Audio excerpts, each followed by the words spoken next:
Right. Hello, and we are no longer on YouTube. Hello, everybody. Hi. We lasted 0.75 seconds. Welcome to Roll for Bowl. I am your DM, Ben Competence. We are playing the D&D campaign known as Odyssey of the Dragonlords. So these are our Dragonlords. Say hi, Dragonlords. Hi. Hello. Hi, Dragonlords. Beautiful, wonderful people. I see we already have a decent number of viewers here today. Thank you so much for coming. We are, like I said, a D&D actual play stream, traveling through the world of Greek mythology from the campaign Odyssey of the Dragonlords. And our four heroes have been chosen by prophecy to try and prevent the end of days. The gods saved the continent of Thylia, and the Titans, in jealousy and anger, have been hatching plans that are not allowed, that due to their oaths and word can't be enacted. For how many more days? 37 more days. Our heroes have 37 more days to finish the last minute homework of the gods and save everybody. That's what procrastinating does to y'all. It is, yeah. And so we have all these wonderful people here. I'm going to introduce them all one by one. Then I'll explain a little bit about the stream, because we have a little unique rule where the audience can participate a little bit and possibly make a major difference in the story. When I call out your name, I want you to introduce yourself, tell us a little bit about your character, and then I want you to tell me, in this world, who would your character's celebrity crush be? We're starting off with Tammy. Feel free to go up. Okay, so I'm Tammy. I play Kiki, the Triton barbarian fighter, demigoddess daughter of Pythor, who just got laid last session. Yay! About to go out. And I think that her celebrity crush, would it be the character or the actor? Either works for me, honestly. Okay. If you can have a poster of them in your room, then it's valid. Okay, it would be Geralt of Rivera.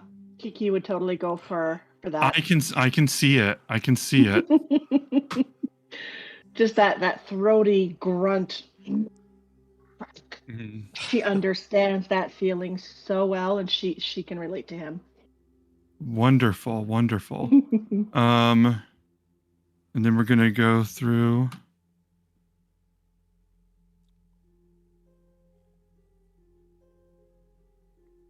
My dice roll is taking a little bit, so I'm just gonna pick a name here because it's taking forever. It's still rolling. I think the servers are futzy, so I'm just gonna say Reed. Reed, go ahead. All right. I am Reed. I play the human wizard Euphemian. And let's see, celebrity crush. I'm gonna kick it old school. Let's go with a sort of vintage celebrity crush. Let's go with Jonathan Frakes. Oh, Because wow. that man can get it. Yes. Weird. Nice. Such a perfect call. That is wonderful. I bet he gives good hugs. Oh, yes. Don't get my heart started, young man.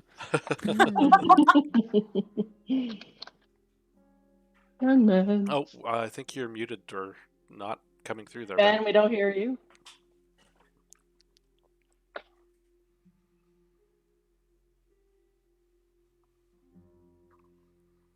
Oh, there we go. Popped in for a second.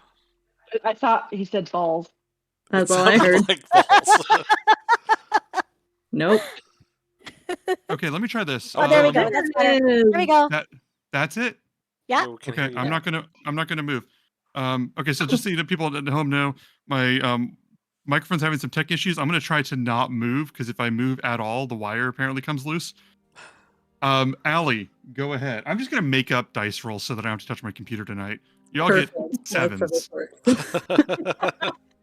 Okay. Hi, I'm Allie, and my character is Callista. She is Satyr, Bard, Warlock, multiclass. And man, if I'm blanking on everything, her celebrity crush, how could you pick one? But if I had to, would probably be, I'm gonna go with like Sarah Bareilles.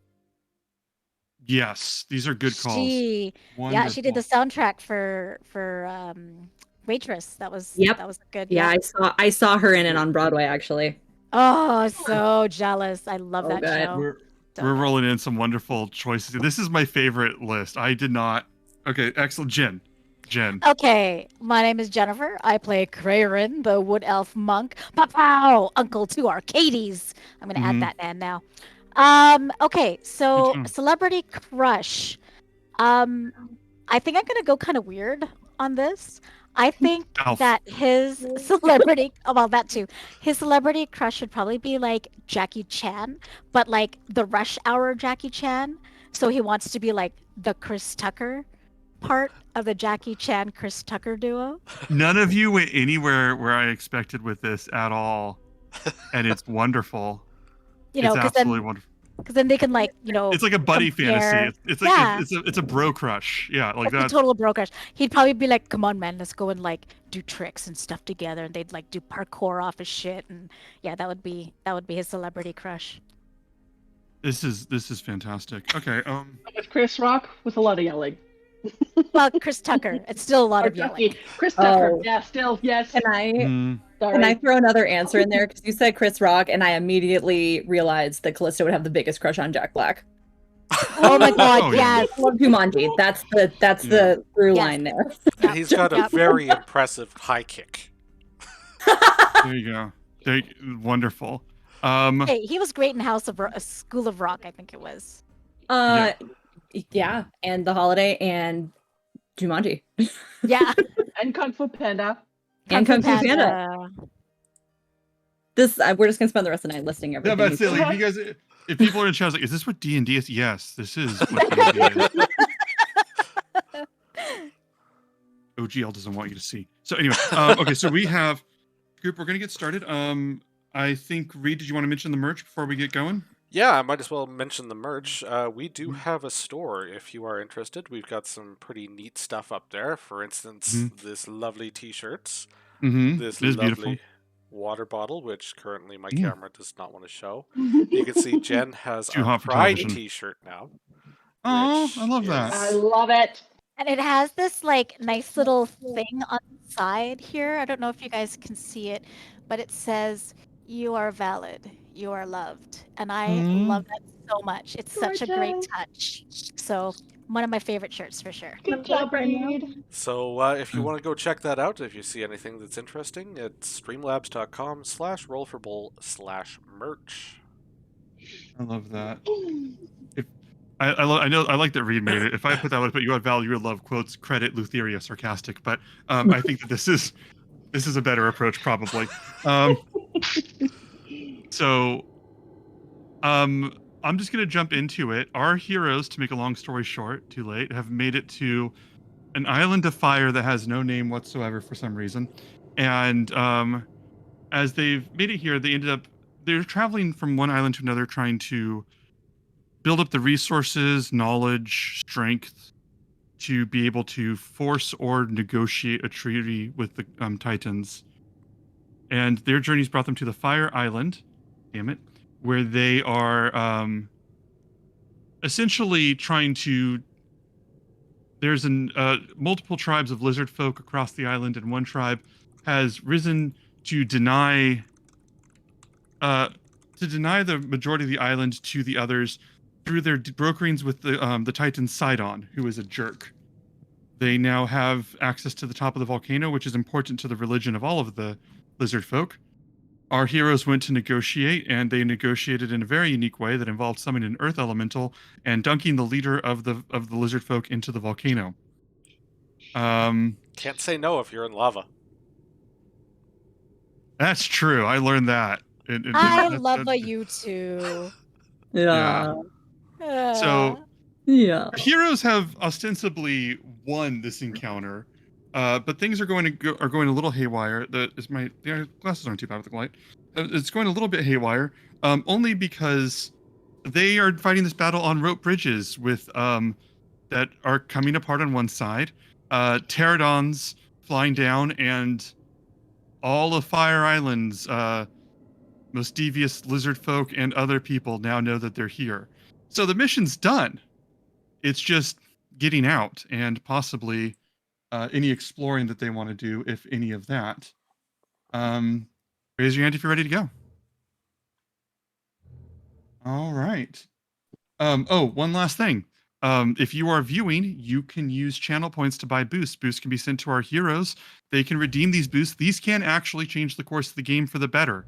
I think the most recent one was last session, was the final cinch that Tammy needed to completely destroy my boss and render him weak and pointless. Aren't you self-employed? Now I am. Wow. You're going to get yeeted into the volcano next. So spin points. The heroes still have Heroic Resilience by Tammy's mom, which can be redeemed to get +1 armor class for a round. With that... Oh, there's one more thing. Sure. You should know this one, Ben. It's you. Oh, yes. Okay, so last one. I'm a professional DM. This is one of my groups. We all worked together for a couple of years. They felt like they wanted to be on Twitch, and we've been doing that. But if you want a campaign of your own, if you want your own adventure, join. I'm opening up a Curse of Strahd campaign. I could look for some good players. I typically run story-driven, friendly campaigns, and I would love to see you aboard. I would love to traumatize and break your characters. Give me a call. The link is already in chat. And with that, we're going to start at the top of the initiative, and we are going to jump right into battle. I believe, had Pythor gone yet? Pythor had yeeted a penguin. Yoke. The heroes, exploding dice. They're not exploding dice, Kevin. How dare you? My friend Kevin's taunting me because he could always beat me in 7C. So the heroes had just transformed one of the enemies into a penguin, and Pythor, the god of battle, had thrown it out of the arena. And it sounds like I'm abridging it, but I'm not. That really is the full situation. The pterodons are descending into the battlefield. As reinforcements come in, let me roll initiative on these two little fuckers. And we have a whole freaking initiation thing happening. All right. We're going to switch Tammy and Euphemian. We'll skip to Tammy for right now. Tammy, it is your turn as you're hearing the screaming down below of the Lizard King, or what remains of him, in the lava. And over on the side, Pythor has just thrown the penguin, but the rope bridge he's on is coming undone. And people are running everywhere. There's mass chaos. Your action. So I have the staff in my hands. Now, God, sorry. I was going to go and hand that to Euphemian, but now that I'm hearing these screeching, I'm going to sort of turn backwards towards the door, and I'm going to yell to Crayon to get in here. And we need to cut the bridge. So if Crayon doesn't have anything to actually cut the bridge with, then I still have my crab pincers. I will go and make sure that he gets in through the door, and then I will go ahead and cut the ropes for the bridge here, and then we're going to close the door. Okay, so is it the bridge? Is it the bridge with the Pythors on? No, the one right behind. Why am I not able to ping? Oh, there we go. That sorry. one? Okay, so Crayon. Yes, Okay, the one so down here you where tell Crayon is. Yes, Okay. I'm going to tell Crayon to get his ass back in here, and we're going to cut the bridge. Okay, now are you cutting the bridge now? Are you ready in action until Crayon gets off of it? I'm going to wait until Crayon gets in the room. All right, just making sure. I also want to. So we'll ready that action to attack the bridge when that happens. What I do want to clarify one thing, by the way. So the ground below, I misrepresented the lava below, but not in any way that'll cause you guys problems. Essentially, the top of it is crusted over and is extraordinarily hot, but technically walkable unless it's broken through. I want you guys to have Jonkor being dunked in the lava, so I'm just going to say the Earth Elemental fucking smashed that on the way in, over in that area. But generally speaking, it's crusted over, and you could very easily break it, but it is not intrinsically broken. And you ready in action to destroy the bridge when he comes through. And I think that gives you a bonus action left if there's anything else you'd like to do. Gonna yell to cry, move! You cry what? I'm just gonna yell at Cray, move! Come on! All right. Euphemian, it is your turn. You're hearing those orders. You're watching Penguin fly. Right next to you, I believe, is a sleeping brass dragon wormling. Yep. And okay. 8 more rounds. Your action. I am going to use my manifest mind. I am going to drop it right about there. I don't see it, but well, is this Bib? Yeah, this is going to be Bib. I don't. There we I go. put Bib on the map. You should see him, yeah. Okay. I don't have any vision from Bib. Oh. Let me put him back on the map and then give you some vision. Okay. Does have what? Can you just see everything, or? He's got the same vision as I have, so. Plane with no light emitting. Yeah. Okay. Oh, there he is. Okay. So. You summon this book that just sort of dissolves in existence line by line, page by page. I'm still not seeing it there. Okay. Well, there's no light over there. So if you're moving over there, so I can add light. Okay. Okay. So you're moving. So you're moving up to this. He's got dim light within 10 feet. Oh, okay. Okay. Sorry, that was my mistake. It's okay. I will forgive you this time. What was it? You look over here, and you see it's worse. You see a number of lizard folk who are rapidly undoing the stakes that are keeping giant lizards chained up, preparing to send them over, communicating and shouting to each other. They don't notice the book in the room. And then right here, you see this one lizard who is, before I pulled out one of the stakes to the rope bridge, which was causing it to sway. I should remove the salamander from the map. He's a penguin now. He's not also even the not there. storyline. He's very far away. Yeah. He's like in the land of Barovia right now. Yeah. Okay. Diana, you will be mine, and I ask you to accept the destiny. What is the penguin doing here? Sorry, anyway. Wow. I am. And then back to Lamortia. Sorry, go on. I'm just going to keep doing this. Please continue. All right. I am going to cast through Bib. Mm-hmm. Fireball directly at the giant lizard in front of me. Okay. They haven't even had an action yet. They just canonically existed. One action to go. This is the pot of daisies in Hitchhiker's Guide to the Galaxy right here. Let me see here. I gotta pull up a couple things. Because I wasn't expecting you to firebomb enemies that didn't exist yet in a room we hadn't discussed. What? So my stats weren't fully organized. And it's a dex save, right? What am I trying to hit? 15, 16? It is a dex save, DC 15. All right, and what's the range? It is... Sorry, I moved out just to check my thing. So it's a 20-foot radius. Mm-hmm. Okay. And I am going to change that from being a fire to being thunder. Sure, why not? And just so I don't accidentally catch this bridge on fire, because that might be a bad thing. Yeah, that's fair. I suppose I could see the logic in that.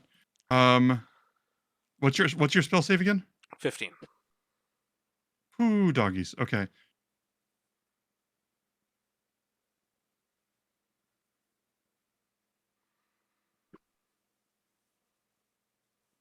Okay.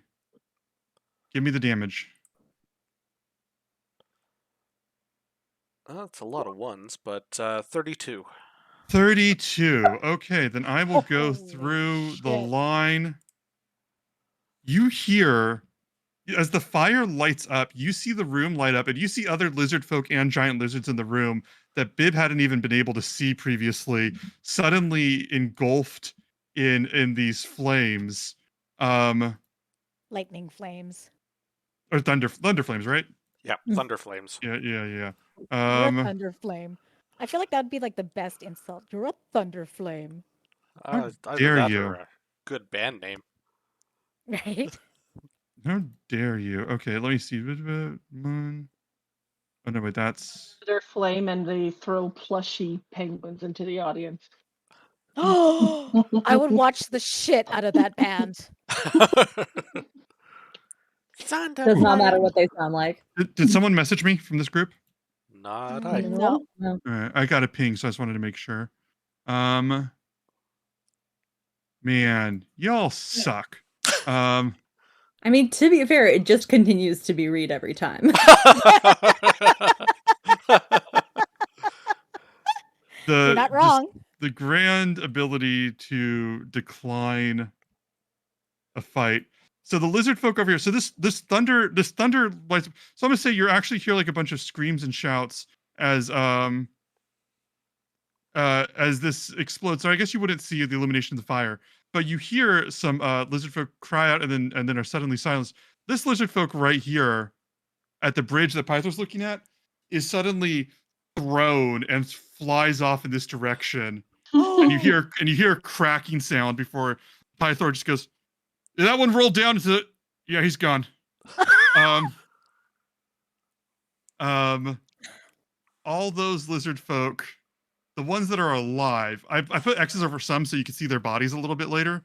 But the ones that are alive, I'm just going to go ahead and add them to the initiative meter because something tells me that they are, they're part of this now.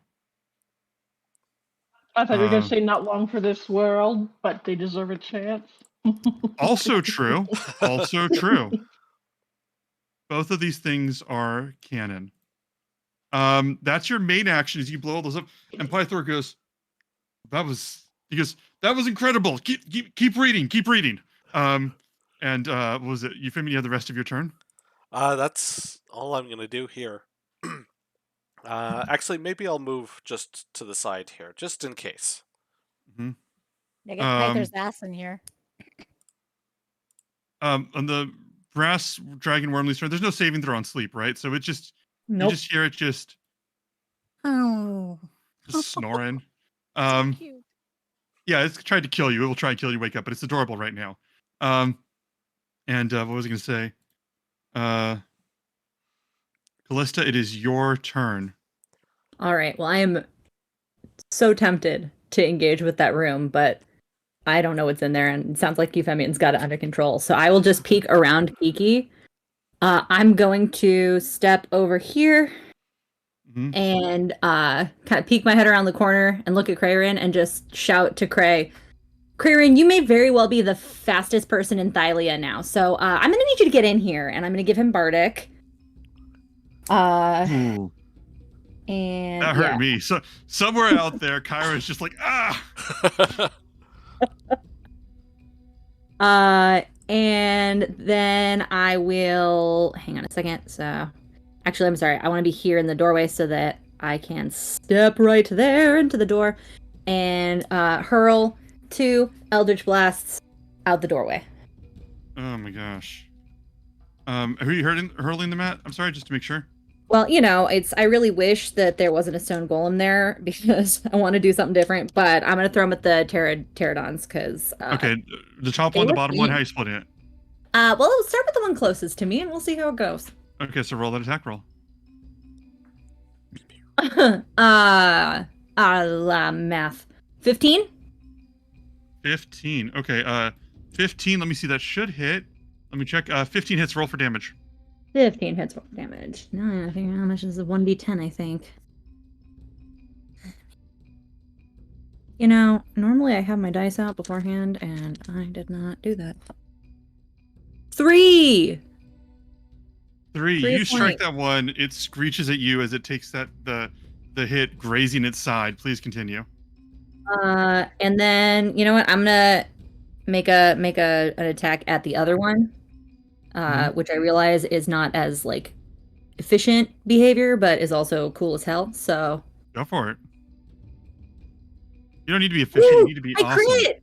28. You crit. Okay, roll your damage die twice. 2d10. Excellent. Yes. 6. Rolled the same thing on every d10. And you don't get any bonus modifiers to it? No, it's a cantrip. Oh, because you can take things that boost it, but you didn't. Okay. Okay, so there you go. 6. You're striking both of them, and they're both knocked for a second, but they're still in the air. Is there anything else that you want to do on your turn? Get out of the way. All right. Get in here. You're in the way. Yeah, that's fair. And that was all force damage if it matters, but I have a feeling it doesn't. What was that? Oh, it's force damage? Okay. Okay. So, is that your whole turn? That's my whole turn. All right. 6 more rounds of bless. Jonker on his turn is mostly submerged in a pool of in cracks of lava, with fire snakes getting closer to him. The number of participants in this battle is intense, and it's going to get longer as this goes on. Oh, I didn't even get the initiative for the lizard people added properly. Good lord. Anyway, we'll come back to those. Okay, you said that Bib's Thunder Blast got rid of them all. Yeah, okay. That's from the initiative.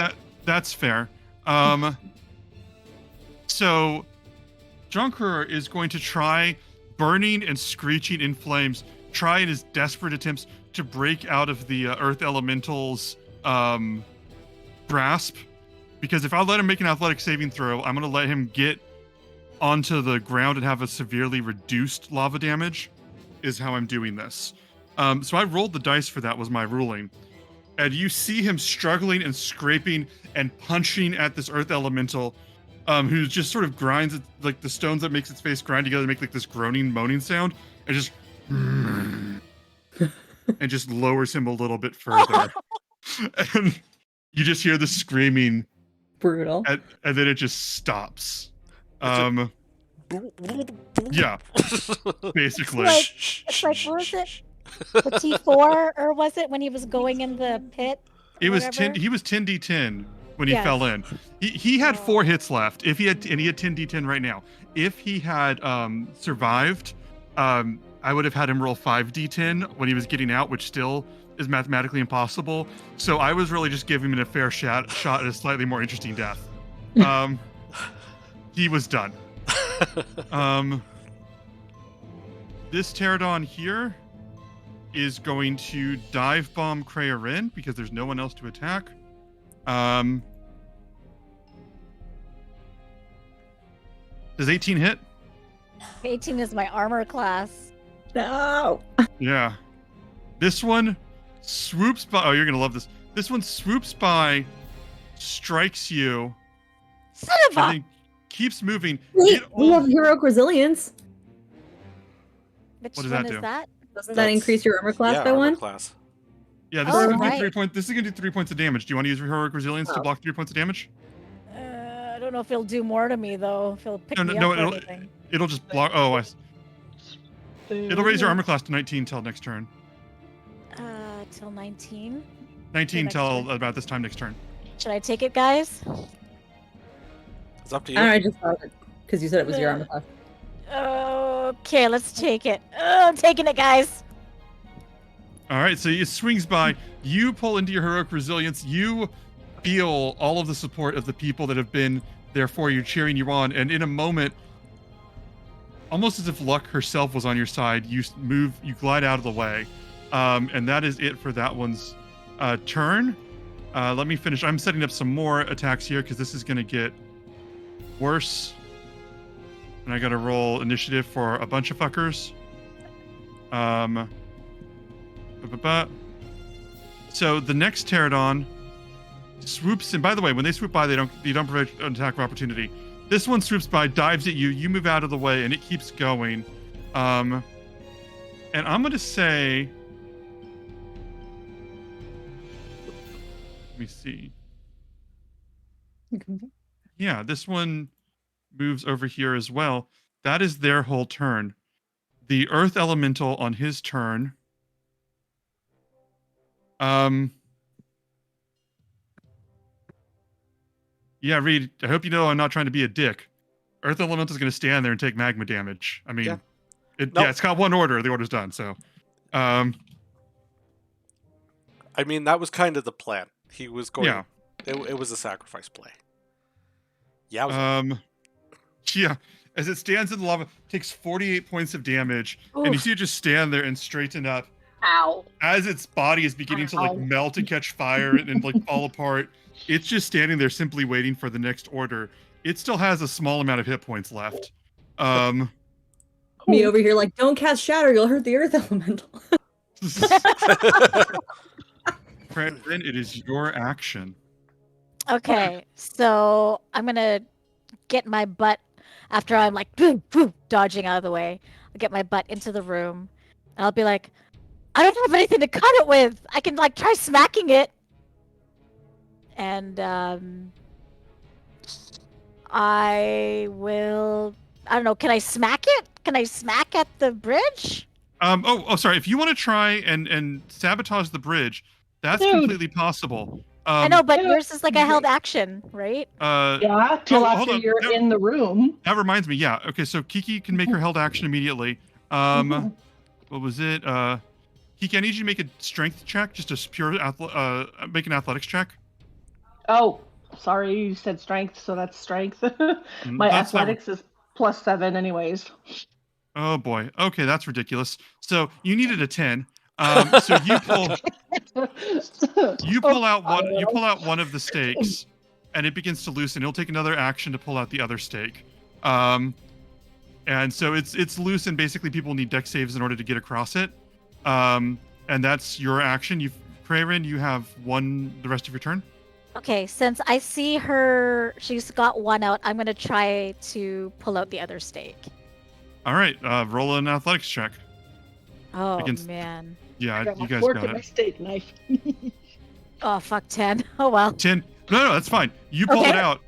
As you pull this out, and the rope just snaps and falls to the ground, and I think just completely worthless. Falls over to the ground in this stunning special effects that I have made happen on the map. Such stunning effects. Yeah. And since that's my action, Um, I'm gonna go. Since I can't do anything else because this wasn't an attack, I'm gonna kind of like tiptoe around the guy, come back over here, and poke my head and said, "Python, get your ass in here!" He's all right. I mean, there's people over there. That, I mean, I could maybe do something with them. Like, Get your ass in here! Is there? No, fine. We're gonna start the new phase, and I'm going to roll for more people that are coming in, because there are still more people that are trying to get involved in this battle. Let me see here. This is probably the most people I've ever had on a map at once for a fight. Okay. Pterodon, I'm going to go through a lot of these very quickly, because if I give every one of them narrative weight, it'll be 3 sessions from now before everybody gets their turn. This Pterodon up top flies and swoops past Pythor, and while he's just talking to Krayrin, he's just like, I can try and fight some of them. No, and he just grabs the third side. I can try and fight some of them, and just moves it and just totally ignores it. It rolls a nat 1 against the god of battle, and he just doesn't even acknowledge that it's attacking him. Yeah. He goes, okay, fine. And he runs in and stops. Okay, so what's the plan? What are we doing? He looks down at the at the little dragon, goes, "We're not killing the little guy, are we?" We're gonna try to keep him safe. Who's he sworn to? There's not time. What are we doing? Do we want to run? He looks at you very deeply offended. And he goes, technically, by the oath, I can't actively be a part of you fighting your way through this, breaking all of their necks, throwing them in lava, and dedicating it to the god of battle. So I'm going to be neutral for this part. How does that work? Can you actually offer yourself your own sacrifice? It's a little vulgar.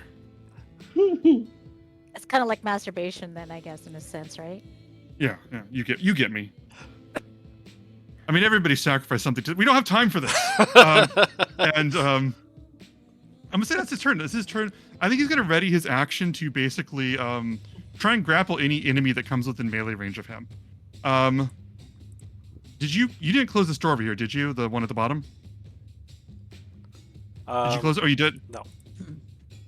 Wait, someone said yes, someone said no. Who? I said that I was going to after, so I just automatically did after you did your little scribble, thinking that would be.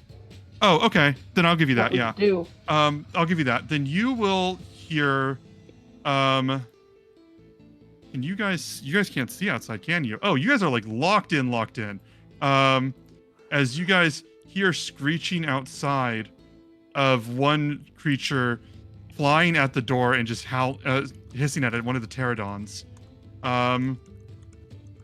And let me roll something over here. Because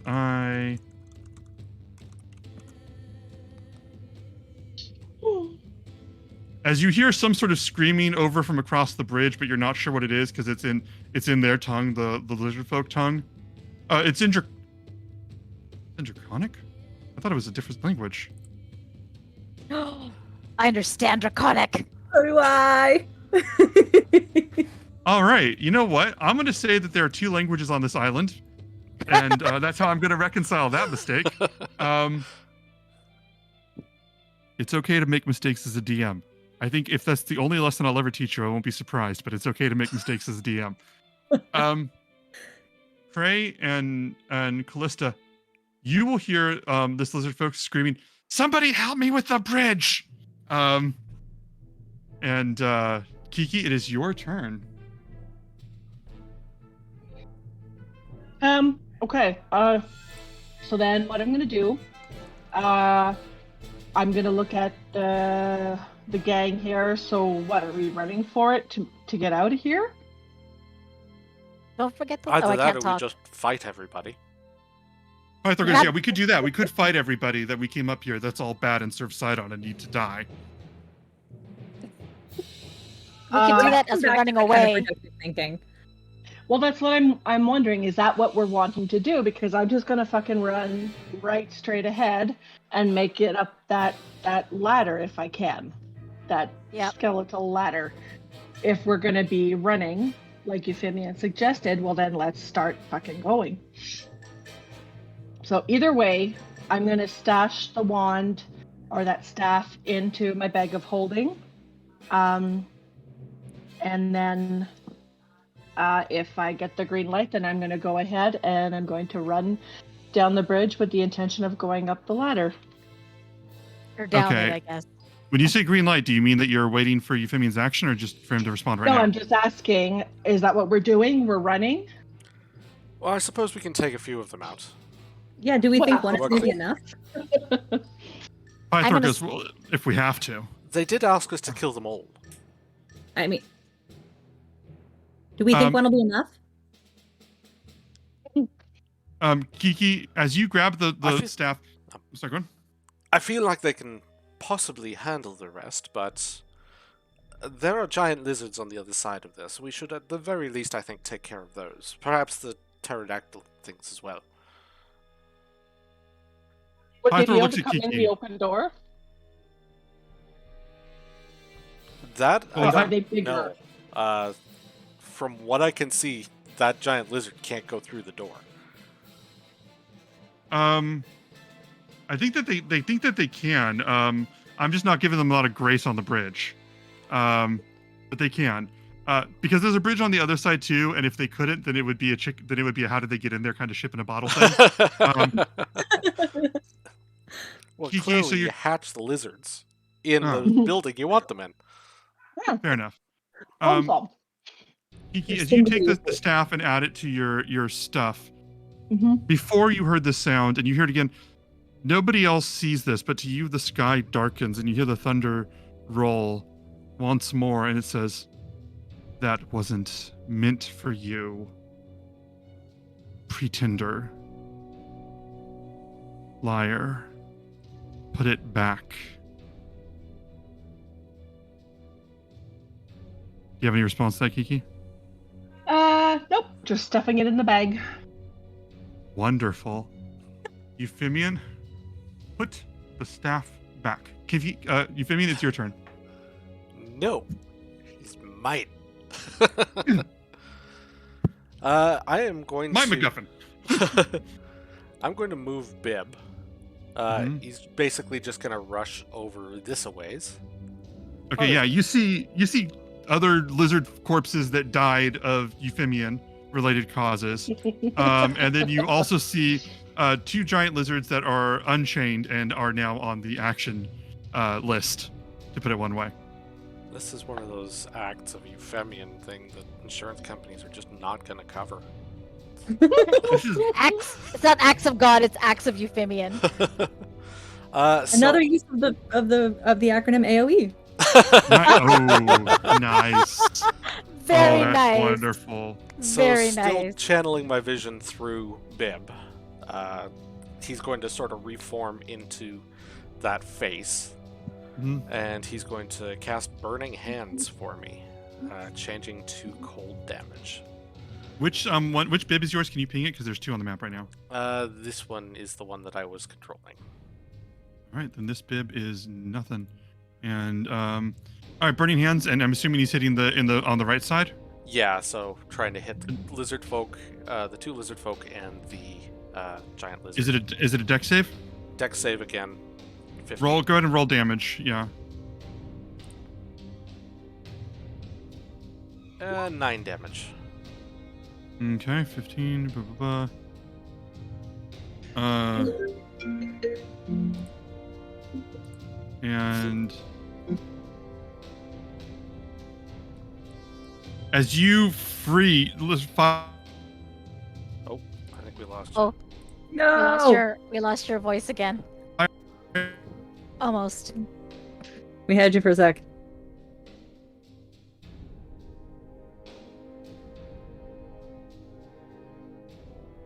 No. No.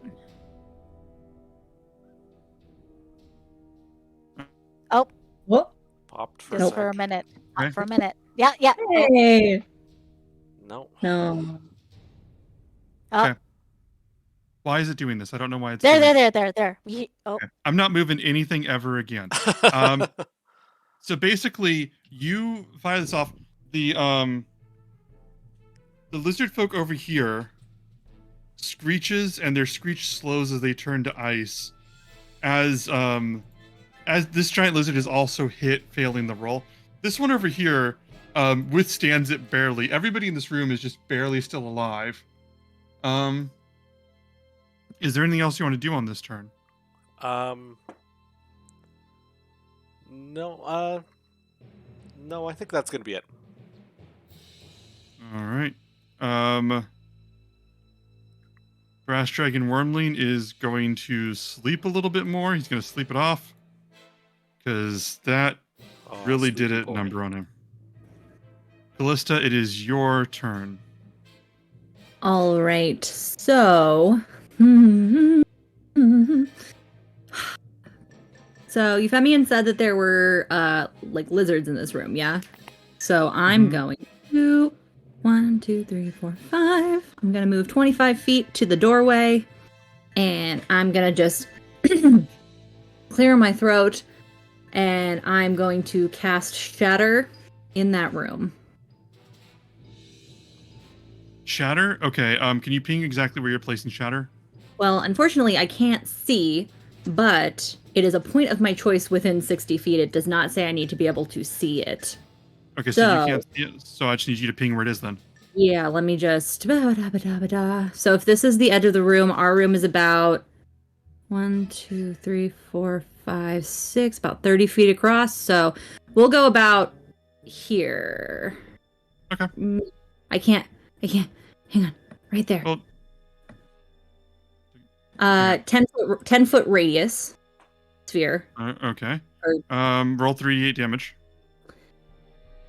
3d8. You know,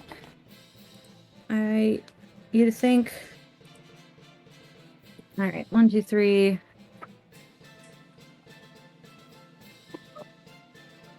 That's 11 points of thunder damage. That shattering sound breaks out, and you hear the sound of one giant lizard screech and then collapse in that area. Okay. On a failed save, they take half. You got that, yeah? They're good. I'm good. Okay. Just making sure. And what else would you like to do? I'm going to... Does anyone look particularly hurt at this point in our group? I'm fine. Yeah. Okay. I will throw another Bardic to Kiki then. I'll just say, nobody takes out giant lizards like you do, Keek. And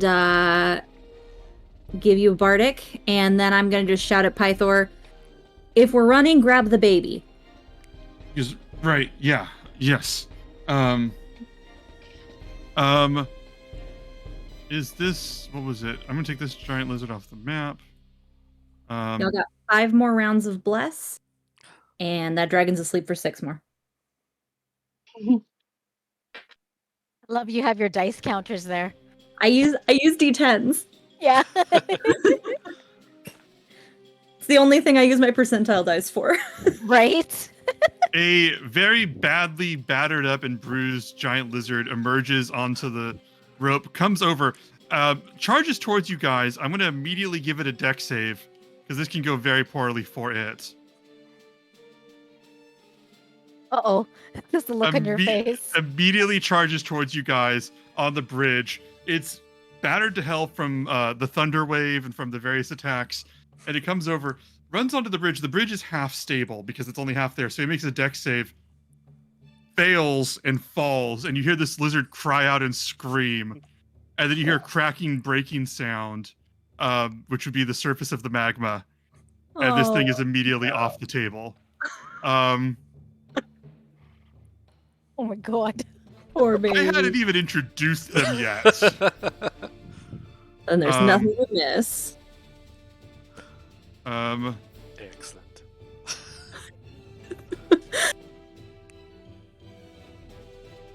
Kiki, you're going to hear more scratching on the back from the side of the back door. This earth elemental, I am so scared to move my hands on the keyboard right now because I don't want to mess up anything. Oh, I'm blocking that door, huh? Yes, you are. That earth elemental dissolves and fades, says something about Superman and is gone. So this there we go. That's this whole deal. Allie, what's your armor class? 16. Okay, this pterodon swoops in, tries to bite at you. You quickly duck out of the way, and it keeps moving past. Ouchie. Prayerin, it is... You say ow when you don't get hurt.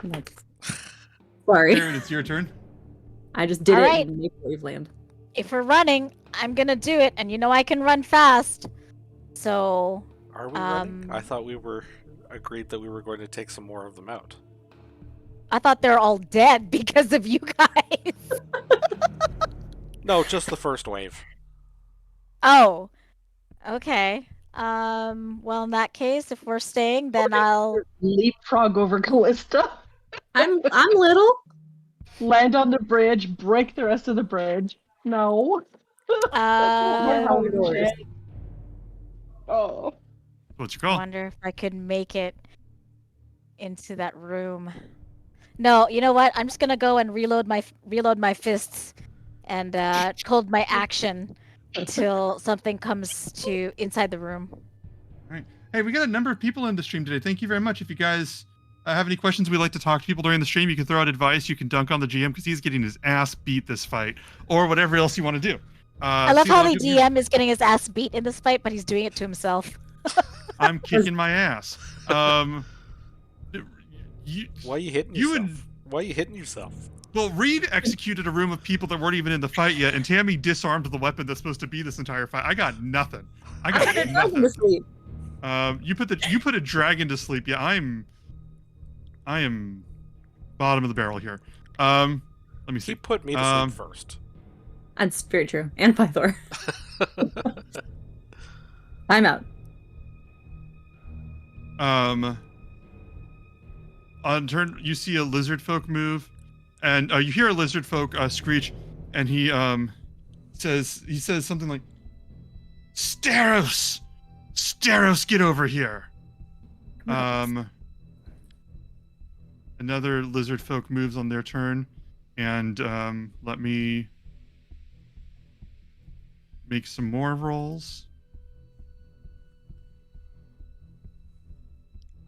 I want it to be this giant lizard folk that just comes out and then comes face to face with Kiki, and it's just like that scene in Indiana Jones where you got the guy with the sword.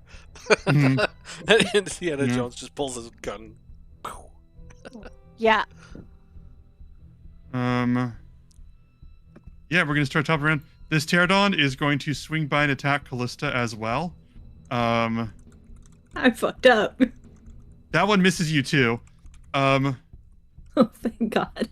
Pythor looks around, sees the Pterodons, looks at Callista and goes, "Callista, don't get eaten by those things." And then he just and he bends down and he picks up the little wormling, careful not to wake it, and he goes, "You're gonna be okay, little one. We're gonna get you out of here." And what was it? One more thing I gotta check on.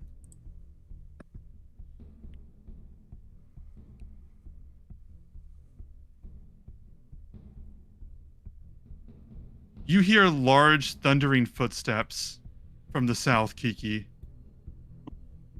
Something or someone runs in this direction from below, who is clearly out of sight, so I will not be introducing them just yet. Let's hope they don't have thumbs to turn the handle. Let me see. He's just out there taunting them like, "Oh, wait, no, you have crab claws." Here I am with just crab claws. You don't even have This is the pot calling the kettle black here.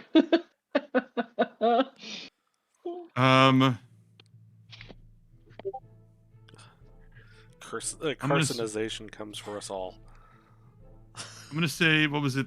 Another Pterodon from the south side uses a skill check for perception to find you and moves its way over there. Euphemian, it's your turn. All right. Well, let's go ahead. How far is it to there? Where's my ruler? Yeah, there we go.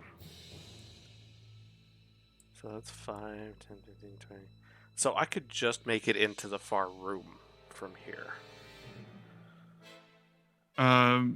Yeah. Wait, which room? 30 feet.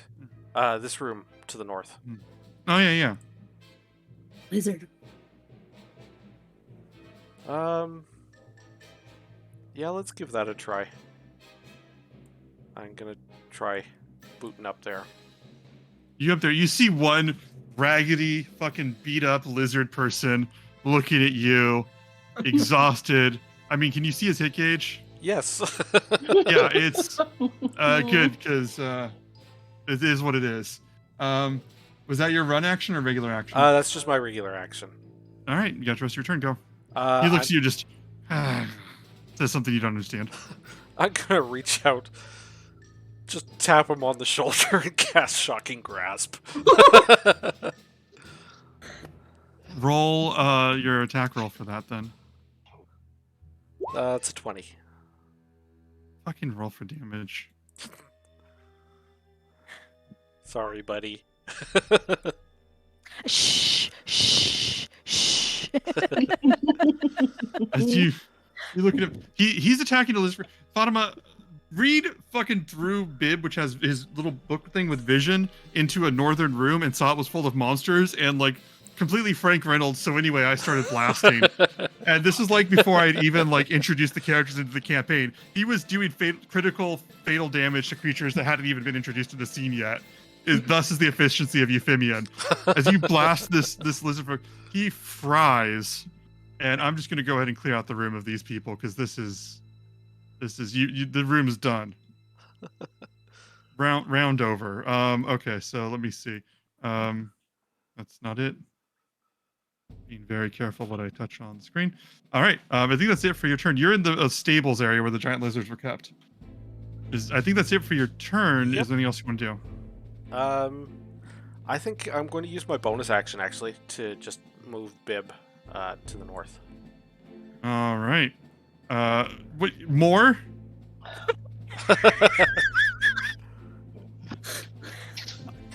Must you really ask? All right, fine. I will put another lizard folk.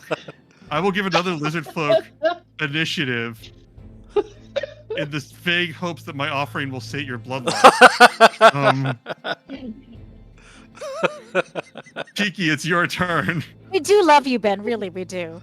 I feel But it. we love it I'm more gonna when we run out win. of spell slots in a real hurry if this keeps up.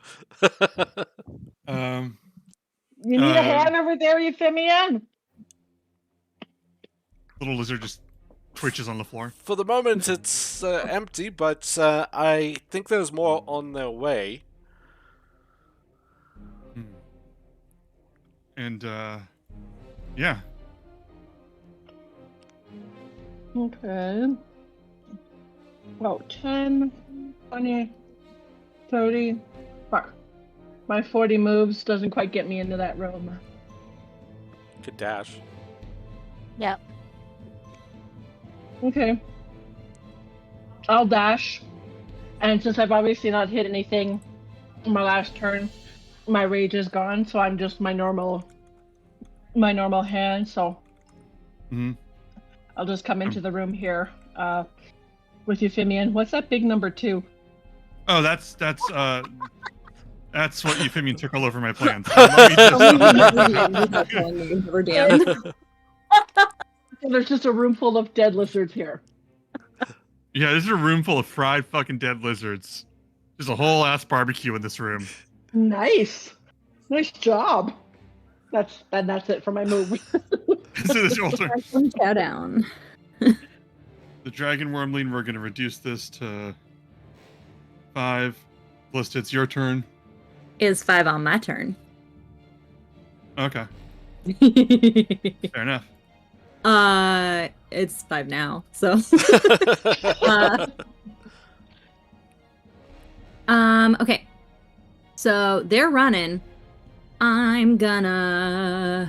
never, ever, ever do this. I'm gonna Misty Step.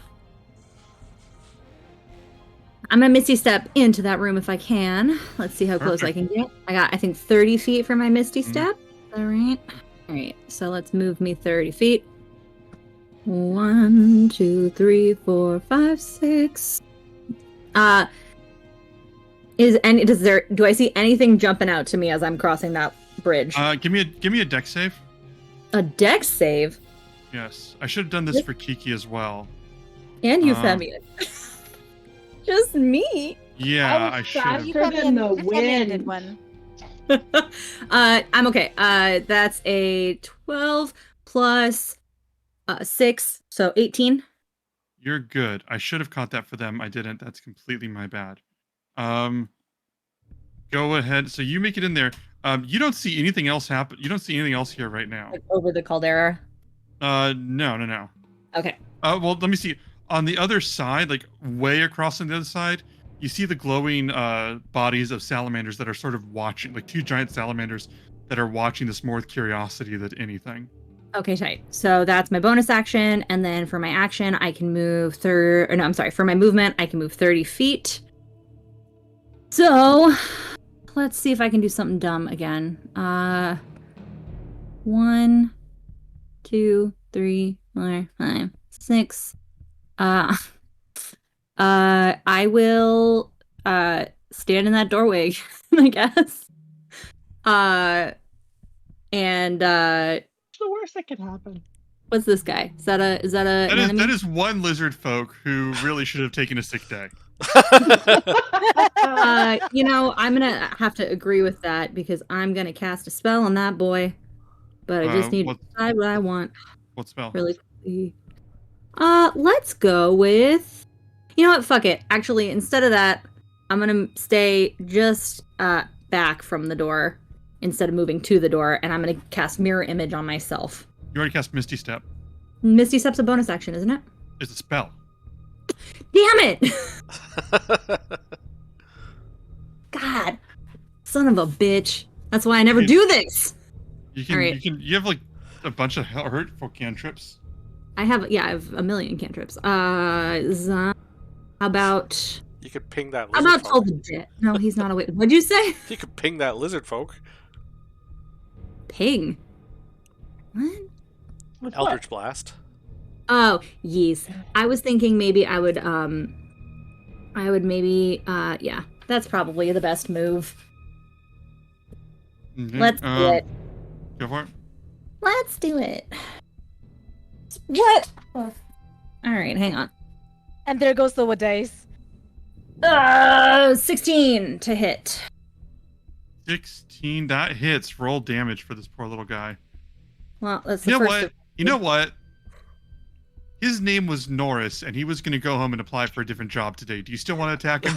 Yeah, that's 9 points of damage. And Alright, then I do have 9 points. another beam. You did 9 points of damage to Norris. Roll again. Math. 17? That hits. Roll.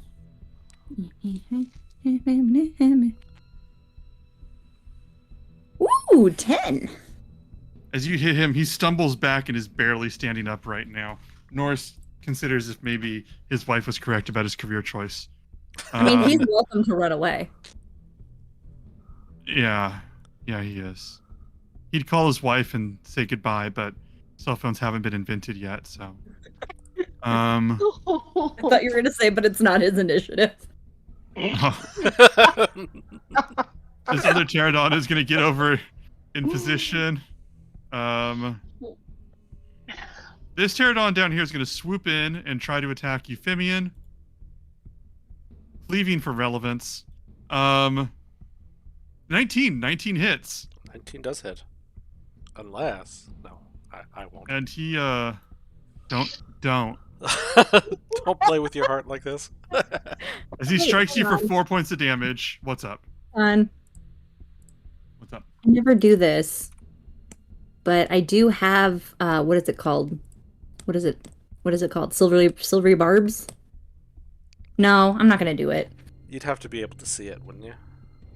Can I? Isn't he? Oh, no. Okay. And also, then I can't write in my book. He does 4 points of damage to you as he swoops by. Oh. Yeah, there we go. Now you guys are regretting this fight. A little Craven. nip in the butt. Yeah. You know what? I'm going to do the same thing that Callista was talking about, how, you never do this. So I'd like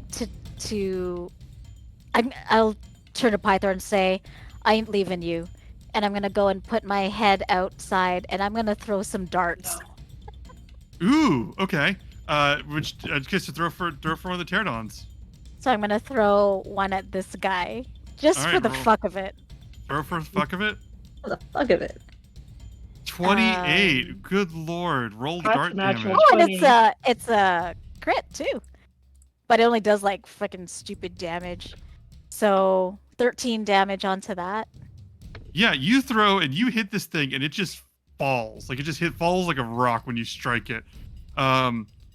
Screeches and lands, and Pythor's holding this dragon and he goes, is that the sound of a pterodon hitting the bottom of a volcano? That sounds like a good joke to me. And then I'm gonna go ahead and I'm just gonna throw another dart because I can, because it's my second attack, and then I'm gonna move out of the way again because I ain't leaving him alone with a dragon. So I will go ahead and I'm gonna. Oh fuck! Never mind. No, you throw that Yeah. and you miss. Natural one. It goes back. Natural one. You have Bardic. Oh. Oh. It won't even Never mind. matter. Not on a nat one. And you're blessed, but not on a nat one. Pythor goes. See him. Pythor is holding the dragon. Goes. I didn't hear anything. Did you hit that one? You know, sometimes you hit him, sometimes you don't. Yeah, Anyways, but did you? No. And then I move out of the way. Let's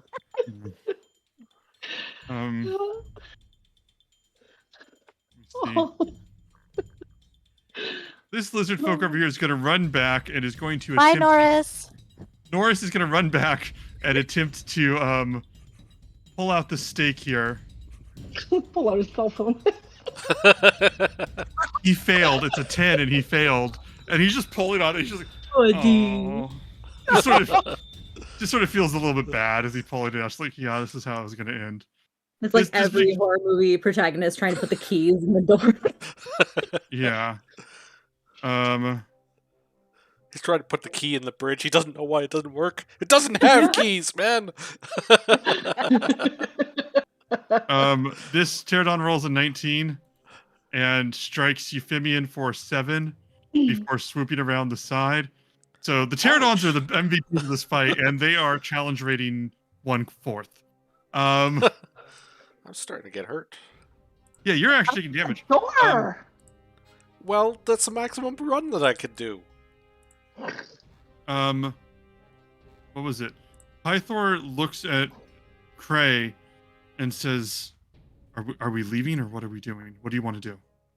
I guess you're Kyra said that you guys are supposed to be in charge, and Euphemian's not here, so I guess you're in charge." Uh-oh. Well, if I had anything to do with it, I'd like kill everything. But Yeah. we have a Yeah, dragon. you're in charge. We have a dragon to take care of. So we gotta be rear guard. When they leave, we leave. And Well, You have a we've been in dragon in that your- room for a while, so come on. he's gonna stand aside, holding the dragon, waiting. He's like, "Give me the order." Also, I thought you could just punch things. You can throw things too. That's good. I can't throw a penguin like you can, though. I throw for distance, not accuracy. This is Here a we have beautiful moment. exemplified the difference between Yeet and Kobe.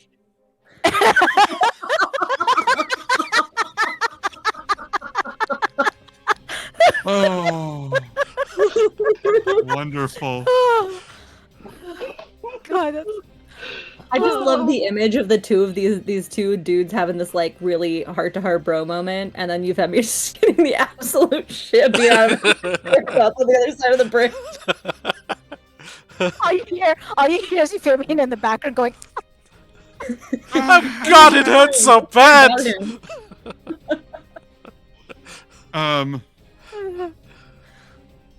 What was it?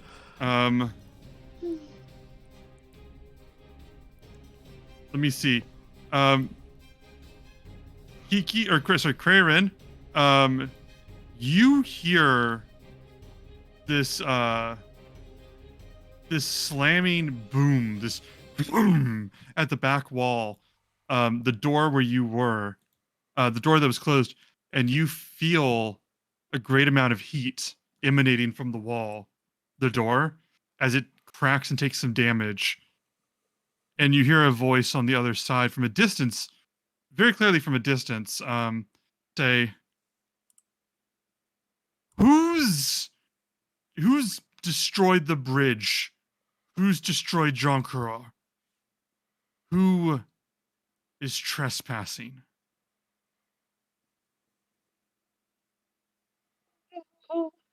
Arthur goes, "You gotta answer him, or I'm gonna say nobody."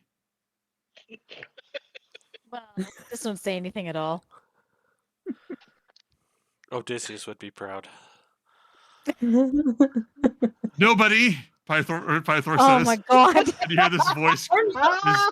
This pause, and the voice goes, "I'm not falling for that twice." Euphemian, it's your turn. Well, I think I've got a thing or two to say about these bloody pterodactyls. They're 1/4 and they have no narrative, and they're the only thing that are giving you guys trouble. It's amazing. I'm gonna try to target. I think the only one that's actually in my line of sight from here is this guy down here. So I'm gonna try to hit him with a firebolt. Okay, roll for firebolt damage. So that's a 23 to hit. Oof, nice. That hits. Roll for damage. And Bottom up, please 17 do. fire damage. 17 fire. You strike this one. It sizzles, burns, and hits the ground.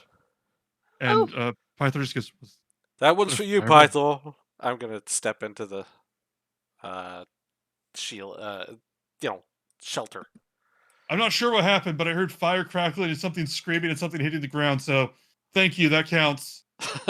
And that's your whole turn? Yeah. Kiki, it is your action. So I'll look at Euphemian and say, forward. Like, keep going? Unless you want to try to take on whatever was screaming back there.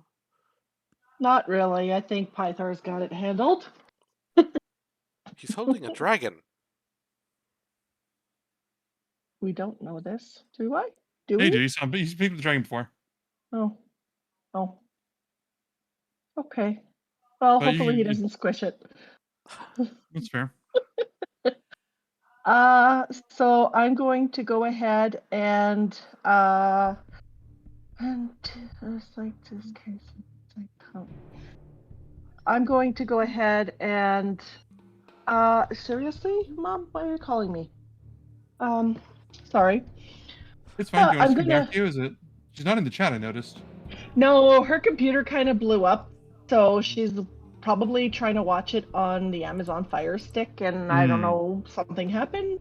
I don't know, but I'm in the middle of a game. All Sorry, right. Mom. We love you, Tammy's mom. I'm going to go ahead and pull out my great axe, and I'm going to go ahead and run forward into this other room. Oh, Norris. And we hardly knew thee. Yeah, okay, that's fine. If I can't cover up that lizard. And there's something there, so I'm going to go ahead and... I'll say, like, it's not going to affect your actions as holding off, but yeah, you come in, you see a bunch of hammocks. Like, this is clearly the resting quarters for the lizard folk here. But so you can move among them pretty easily because they're hanging from the ceiling.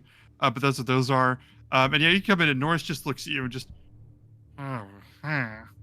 some sort of exhausted swear in Draconic.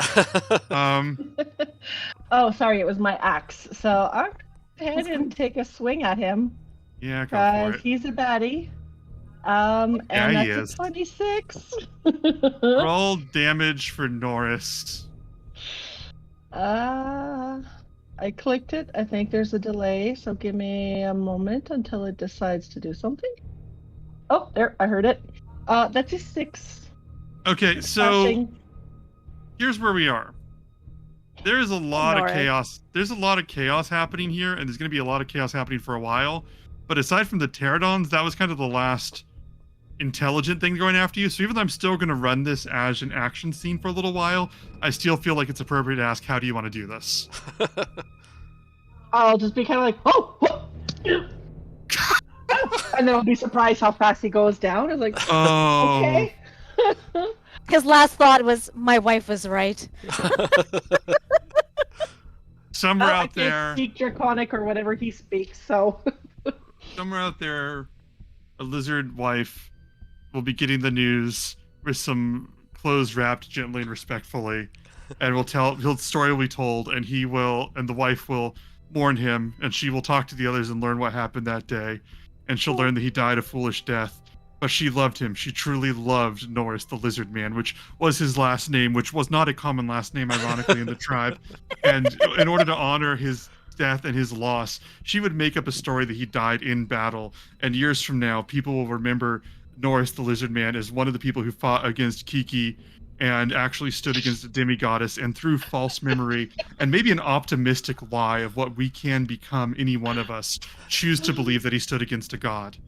But right now his ass is dead. Oh, that's some great. That's D&D storytelling right there. Oh. Thank you, Kiki. You have the rest of your turn.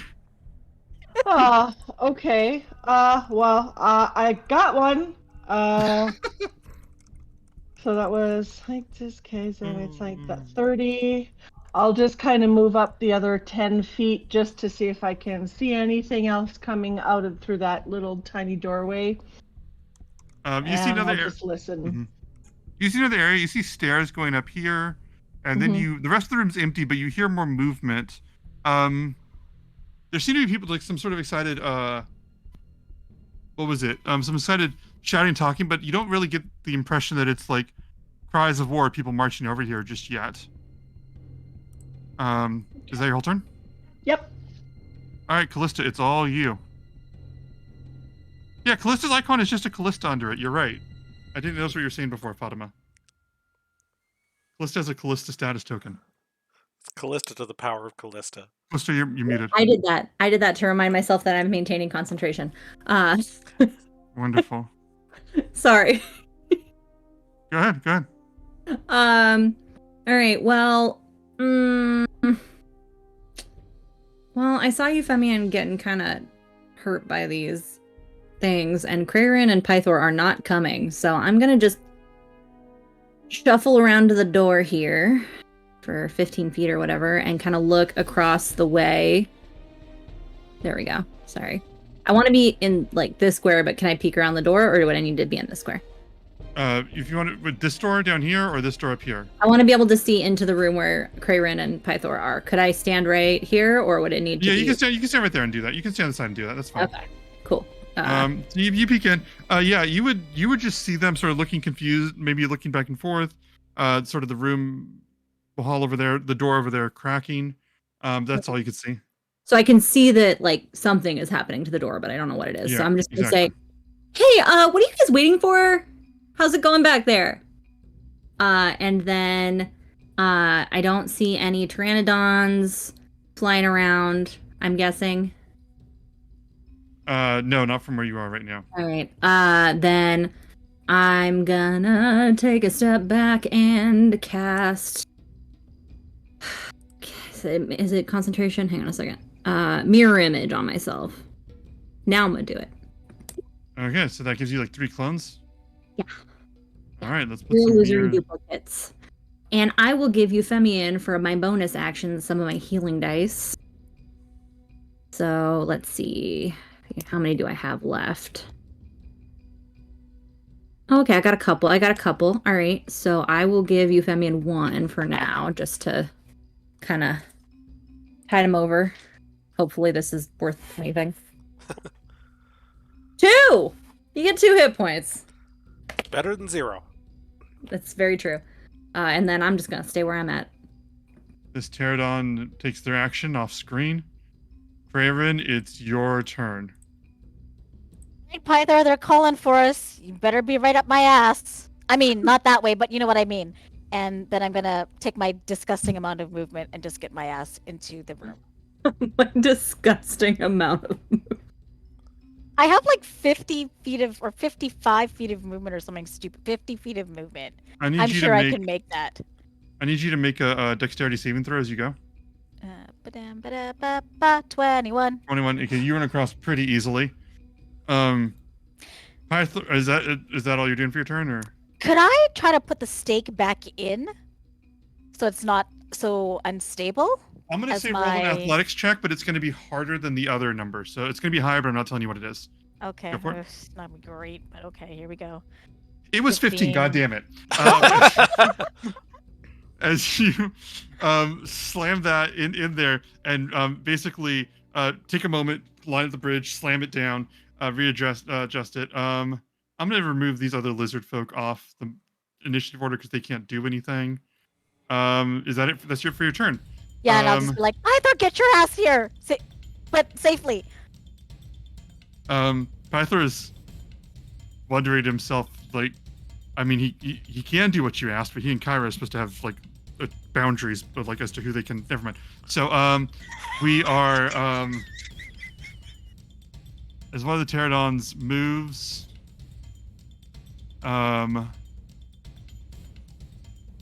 Pythor is going to roll a dexterity saving throw that he should make really easily, and my heart will ache. Oh, I thought I thought I fixed the bridge. Oh, wait, you fixed. Sorry, never mind. He's just gonna run across. Come over here. As he runs over, a pterodon is going to swoop and attack him.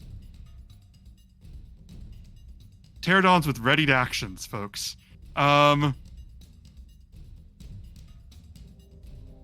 Doing 7 damage to the god of battle.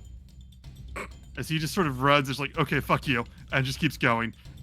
Gets in with his other hand, slams the door closed, and goes, okay, so we just passed by the exit. We killed the god. We killed the king.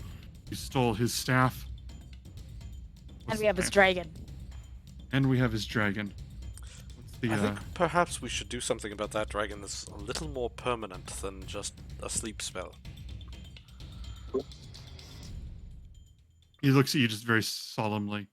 I'm not gonna. I want you to kill clarify that, and I want you to be very specific with what you say. I mean ropes, perhaps. Have you ever seen the little bags that they've put angry swans in? When they're Yes. It's uncomfortable, yeah. Said we can figure something out. For right now I can just keep it asleep, and I don't think it's gonna give me too much trouble if it tries to break out. Let's impose you to sleep. But we have a problem with it too. I want Callista and Euphemian to make Arcana checks. Arcana? I don't do that very often. I do. Actually, I'll let everybody make Arcana checks. Sorry, I'll let 26. Oh, fuck. Why? Because I'm not in the room, so I won't. Arcana. Skills. Is what a real time, Fatima? 12. 18! Swan bags. Oh.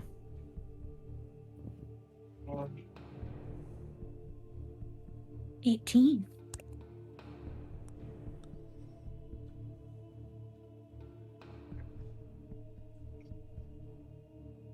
Did we spend again?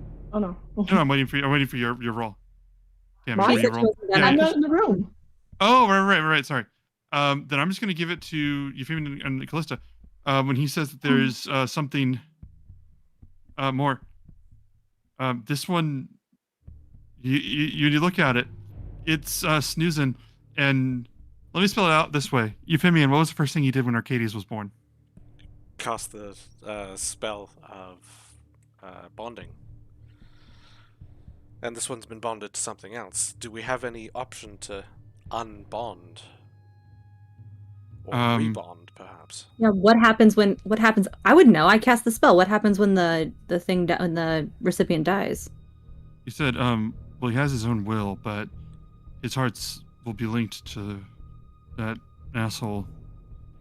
So he's always going to consider himself his and tied to him. And I don't know if when he grows up, he's going to consider his Dragonlords slain by you. So. I can't bag. What'd you say? Oh, sorry, something that Reed put in the chat. The swan bag. It's a freaking IKEA bag. But he just says, oh, that's amazing. He says, yeah. If you die and you're bonded to a dragon, 24 hours later, I'm sorry, if the dragon dies, 24 hours later, you will also die. Does that go both ways? Would I know? Oh. He goes, it doesn't. It depends. Sometimes with incredible strength or special circumstances, a bond between a dragon and a Dragonlord can be broken. But also, I just,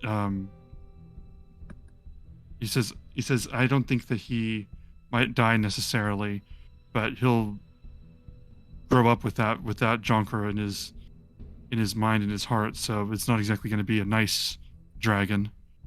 So you think mercy killing? Is that what you're saying? I didn't say that. No, you didn't say anything. What do you think we should do? Maybe we just make him Chandra's problem. I have been upset this entire time that I couldn't participate fully in what's happening here. But right now is the first time I'm glad that I don't get to have to make that choice. And he looks at you, and we're going to take a break there. We're going to take a break for 15 minutes. I will see you guys at about 8:51. Oh, is my microphone still here? Okay. I'll see you guys at 8:51 level.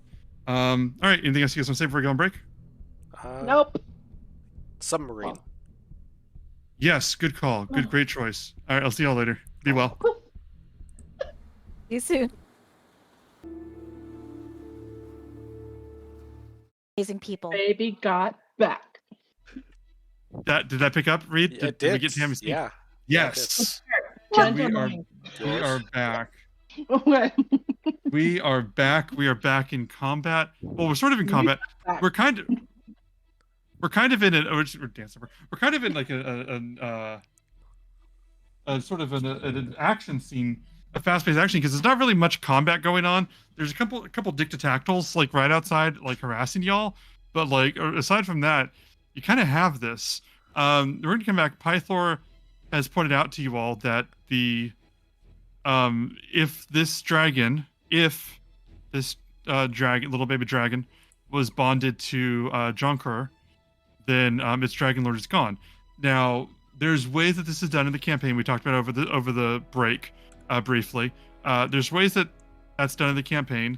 What I'm saying here is I'm changing that. If campaign book. Their campaign book. Their campaign book. Bree, hello. Hi.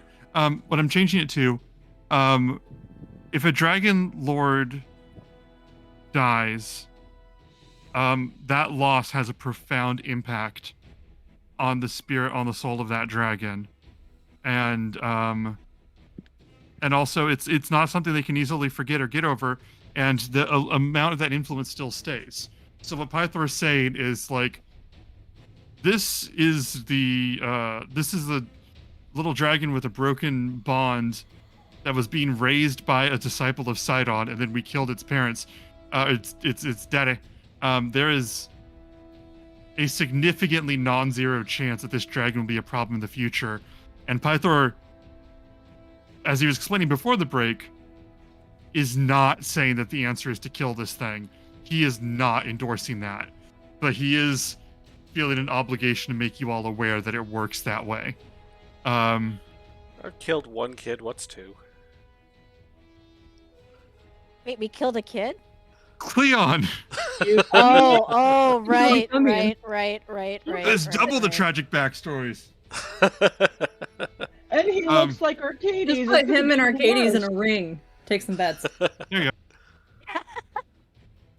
Who can run faster than the other, I'm sure. I'm gonna change the music a little bit. They're both dragon type Pokemon. It won't go well. That's true. So we're gonna have them have you all there. I'm gonna say with a lack of fighting, I'm gonna call off the Pterodons because I don't think that there's much reason that they would stay, and I also don't find it that rewarding for them to stay right now. I don't think anyone wins for that. Euphemian briefly loses and then kicks my ass harder, and I don't want his anger on me. So I'm going to pull us out of combat. I'm going to retrieve my little Pterodons for another day. It's that AoE, man. You don't want to get hit by that AoE. Then I'm going to come back into the room with everybody else. Hey, babe! As I walk through the doorway. You said bib, not babe. Bib. Did I say I was babe? thinking like I was gonna. Yeah, I was thinking Babe. that I was like, oh, who you calling babe? Bib! Yeah, I Sorry, was saying Bib. Pythor was even looking at 3 of you going, which one of you? But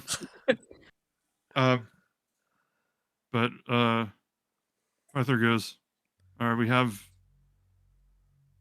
what we came for. I thought we were avenging somebody, or I mean, weren't we supposed to kill everybody? Were you supposed to kill everybody and Well, glorious we were battle? supposed to at least chase them out of here. Do we know who Staros is? No who? idea. Okay, they were calling for Staros. And I'm wondering if maybe there was like a second in command.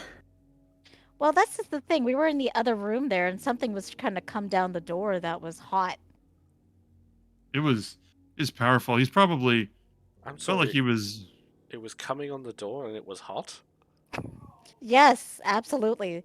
Hot, like molten lava hot. All over the door. It was like fire. Hot liquid. Get that checked out. You don't know if it was. You're not relaying this. This is very important information. You're not relaying it correctly at all. Well, that wasn't Make my sure point. that this But information gets to Kyra. But yes, so something was coming through that door anyways, regardless. Is this I how don't you know if heroes have there's been communicating the whole time? Well, yeah, because that's fun. Okay. They get me. You just have to spend more time with me, Pythor.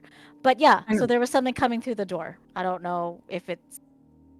I don't know. We cut the bridge. I don't know how it's going to get through. Kiki, I'm is gonna throw a Cure Wounds on Euphemian real quick. Actually, I might use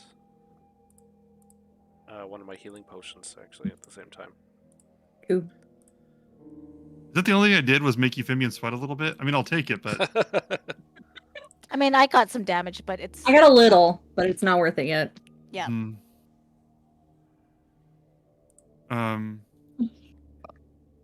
I rolled an 8 on my D8. Euphemian, you get 13 points. Oh, nice.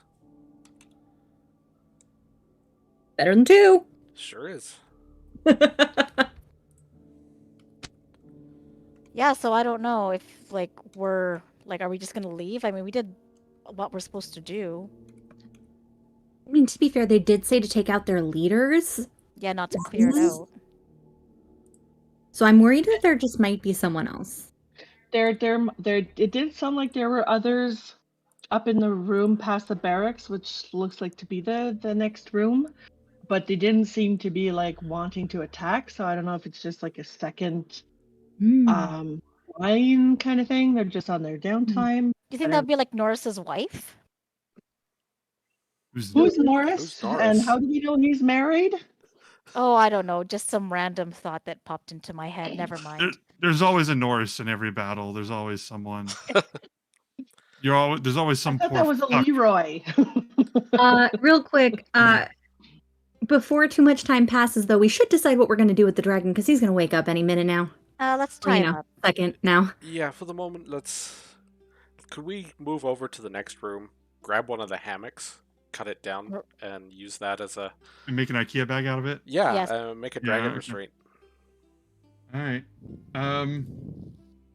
Yeah, you guys can do that. I want one of you to roll a survive. No, I'm gonna let you guys do it. You just it's sort of one of those quick montages, the hand grabbing the hammock, just and then I was gonna say not to be that person, but we technically do only have 40 seconds left. Or no. 6 seconds times 4, 24 seconds. You guys can go and start to pull that down. The dragon begins to rake up. The dragon wakes up and begins to like leerily look around and opens its mouth to roar, and Pythor just like puts his hand around it, like clamps its mouth shut and goes, okay, I cannot do this a long time. If it's going in the bag, it's going in the bag. And I'm gonna say it's able to be tied up that way. Restrained. He looks at it as you guys tie it up. Who's holding it? Is he holding it or is someone else? Well, Pythor can't fight, so we might as well make him useful somehow. Yeah, here, carry our bags. Should we bother taking it with us? Well, I mean, it seems silly to save it just to leave it here to do whatever it's going to do. I mean, we could try our best to. Rehabilitate it. Yeah. Maybe there's Does somebody. anybody know of a dragon rehabilitation center somewhere? I mean, we could give him to Icarus. Like Icarus would as a probably eat 'em. snack? No, it's like, a baby, like, follow Icarus in Icarus's footsteps type thing. Not everything has a maternal instinct. Is Icarus the one that King of Pyro- Costas. Oh. I don't know a lot about him, but Kyra tends to roll her eyes and change the subject when he comes up, so. Oh, he's He very just- funny. He's a very funny dragon. He likes his gold and he fancies him quite generous. So, I mean, maybe he could be like a. There's this play back where I came from that was called Annie, and the rich guy goes and takes care of like this orphan. Like, I'm thinking like that. Like, Icarus could be like, that dude. That sounds like something we should worry about tomorrow. Yeah. Right. Anyways, let's go and figure out other stuff. We're not leaving yet, then, are we? Guess I'm not. just gonna check on Arcades while we've got a couple of moments of downtime. Using your bag. I'm gonna say you check Arcades. He looks up at you when you look in the bag, and he sort of like chirps at you, kind of confused. Like there's been a lot of action, a lot of movement, and he's not entirely sure what happened. But he's kind of hoping for an update, even though he doesn't speak a language. I know, buddy. It's going to be okay. It's going to be rough for a little bit. Do you eat pterodactyl by chance? Lizard? We're in a room full of dead lizard bodies, right? Roll a wisdom check. Wisdom. I'm gonna put an arm around Callista, and I'm like, oh, look at him be a good daddy. I know, it's Where very is it? cute, honestly. Who's rolling? 23. You can read. Woohoo! Reed, when you're looking at Arcades and asking him this,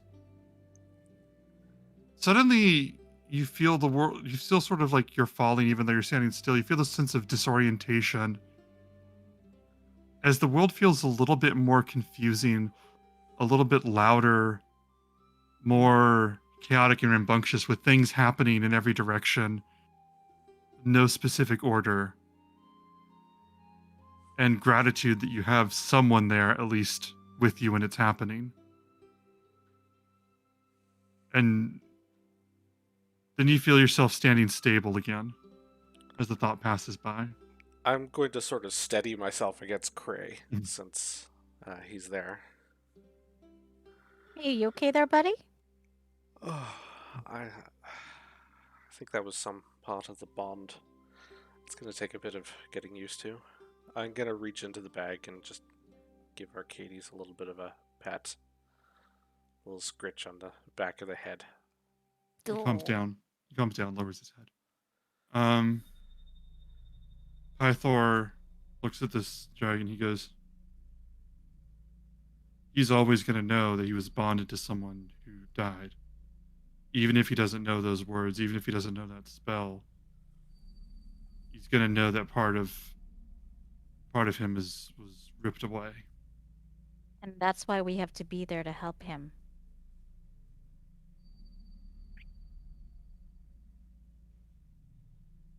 If that's what you want to do, you understand that it could grow up to want to be able to take its revenge on you. You know what? There are things that come and go in certain circumstances that could make them a good person or a bad person.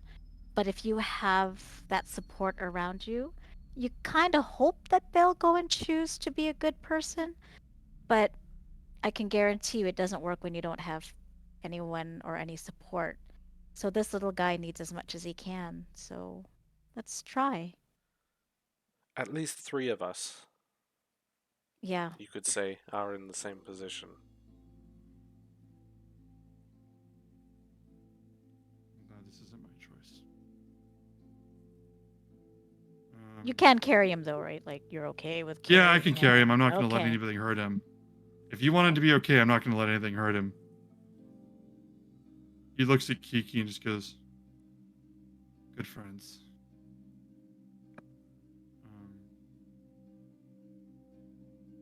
You guys' action. Let's go kick some ass. Yes. Where? Who? Weren't we done? I think we've got to clear a few more vermin out. Thank you for following right up my ass, though, there, Pythor. I was a little worried, so thank you. Was that invitation still good, or what's the deal with that? Well, Wait until you're back at the boat. Okay, let's go. What? He is like, I don't want Gray to What be my did I miss? stepdad. I don't want. Don't need to know. Yeah, don't worry about it. It's all good. I don't All right, think I let's go. want to know. Yeah. Get your fan fiction at the ready. I will make a little note in the top corner of my little scroll to tell Kyra later. Ooh, that's Oh a my risky God. move. Okay. Pythor and Cray? Wow. Yep. You know? That's correct. Yep. Okay. We're not getting out of this campaign without shipping somebody to God. Each of us to a god. That's fair. God, I can't wait till one of us who isn't me comes face to face with Lutheria. All right, let's go. I mean, I had a nice chat with her. All right, so you guys are going north. Yep. Yeah, I'll follow up behind Kiki. Yep. Or- I don't mind going first. I'll Yay, go in come the on. middle. Yes. Let's They're on the go. back in front of Pythor. what was it? Angelon. Da, da, da, da, da, da. So Bring Bib forward. Anybody else hurt other than Euphemian? I am, but it's not bad. No? Okay. I think I said I was on 69 last. Nice. Yep. Not a broken nail, not a hair out of place. I know. I'm gonna We can't all be as good as Kiki. move you all over here to the next room. Is that okay? Yep. You move to this room, and I'm gonna say you see a rope bridge to the right here, and you see the more resting quarters over here. You see a long road up here leading northward into some area that doesn't seem to be as like a wooden room built like the other ones, but it leads into a hole in the cave. And then you still hear me? I moved my microphone without thinking about it. And then in the over to the side here, you see stairs that seem to go off not to a cave or a room, but almost just up the mountain. Split up? I'm kidding. I mean, I'm guessing one of those is the way that people normally get here. Oh yeah, that makes sense. Certain amount of logic to that, I would assume. Don't have anything to help with that.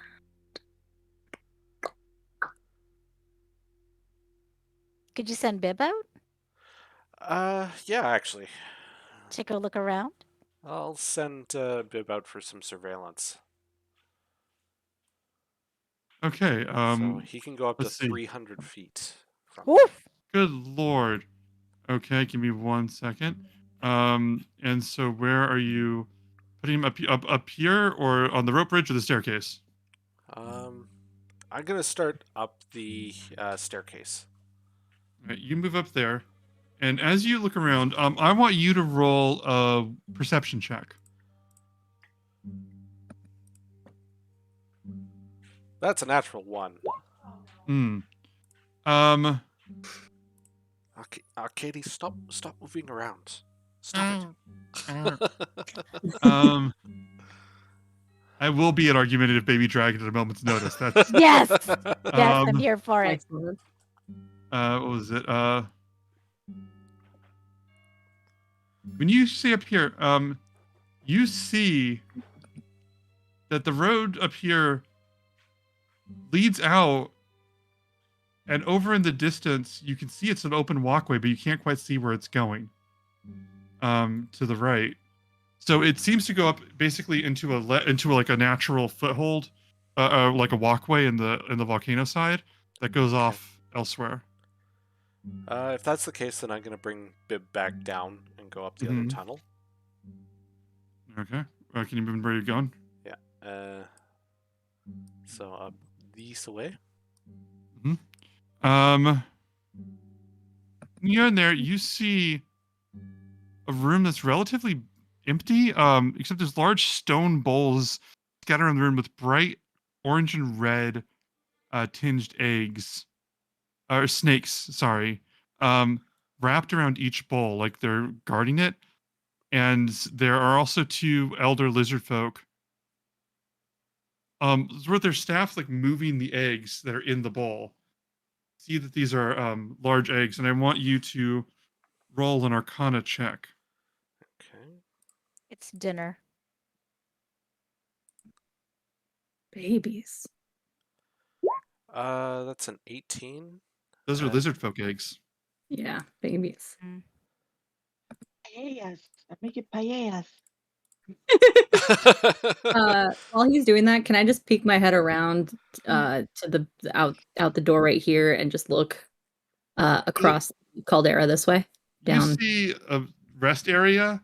Or down here? What are you looking for down here? Yeah, I want to look down toward where, specifically, if I can see that far, where Crayrin and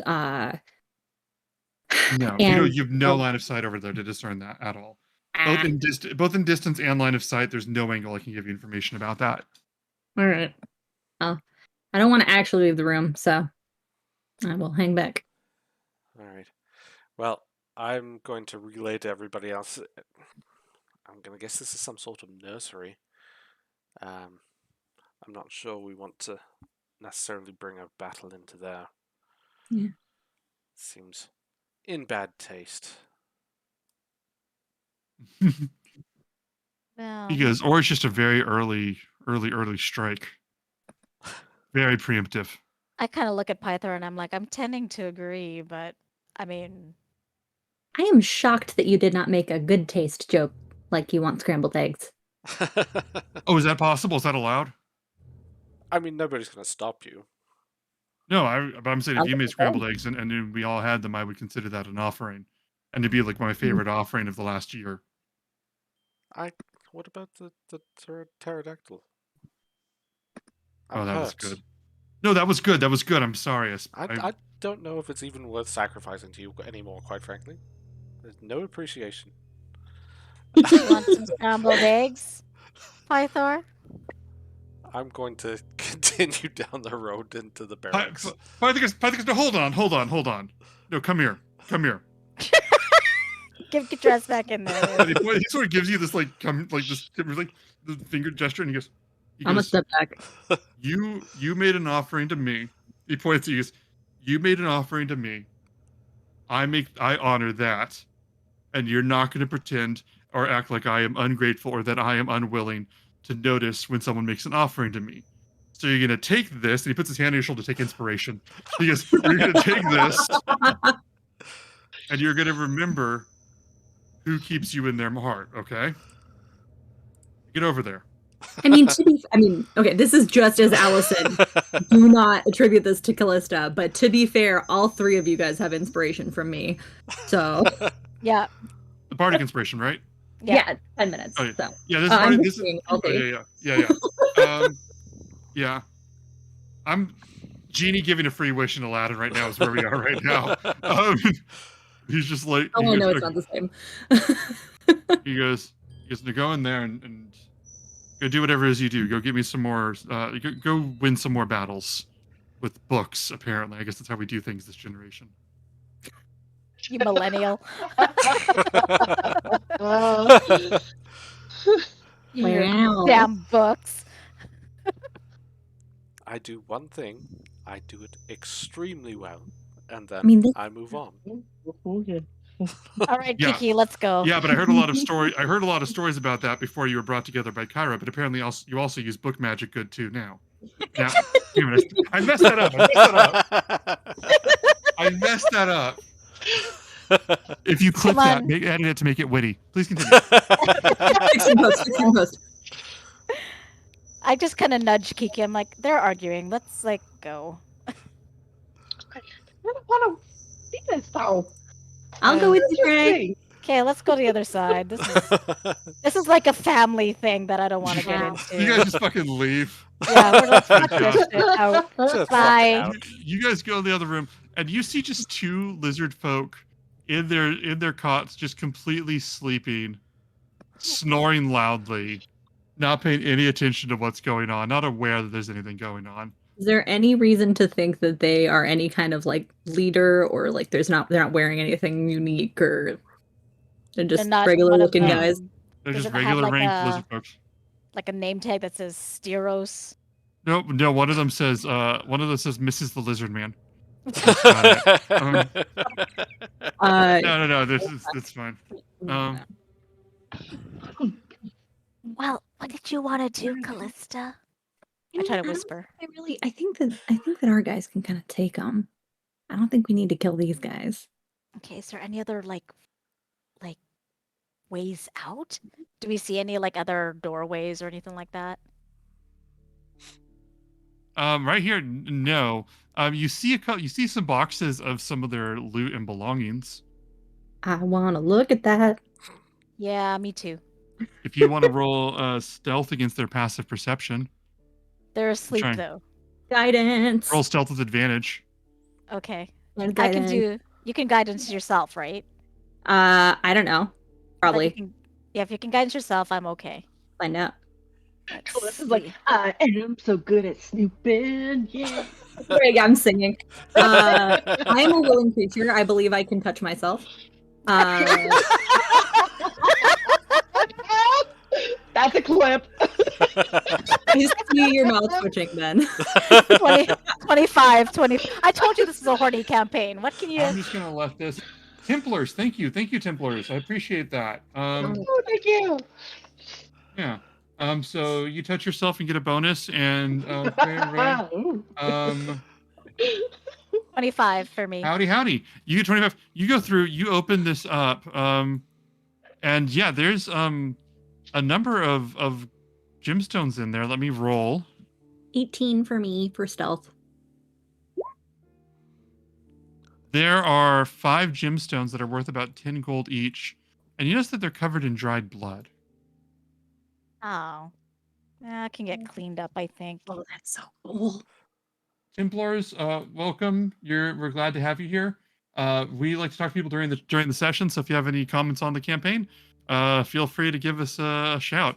But yeah, you guys want to take the gold?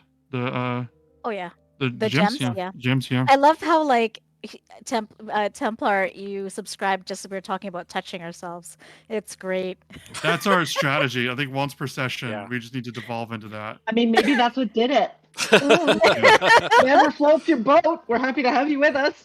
Yeah, exactly. Hey, listen, touching yourself is great. It I'm doesn't just get saying. better than this, quite frankly.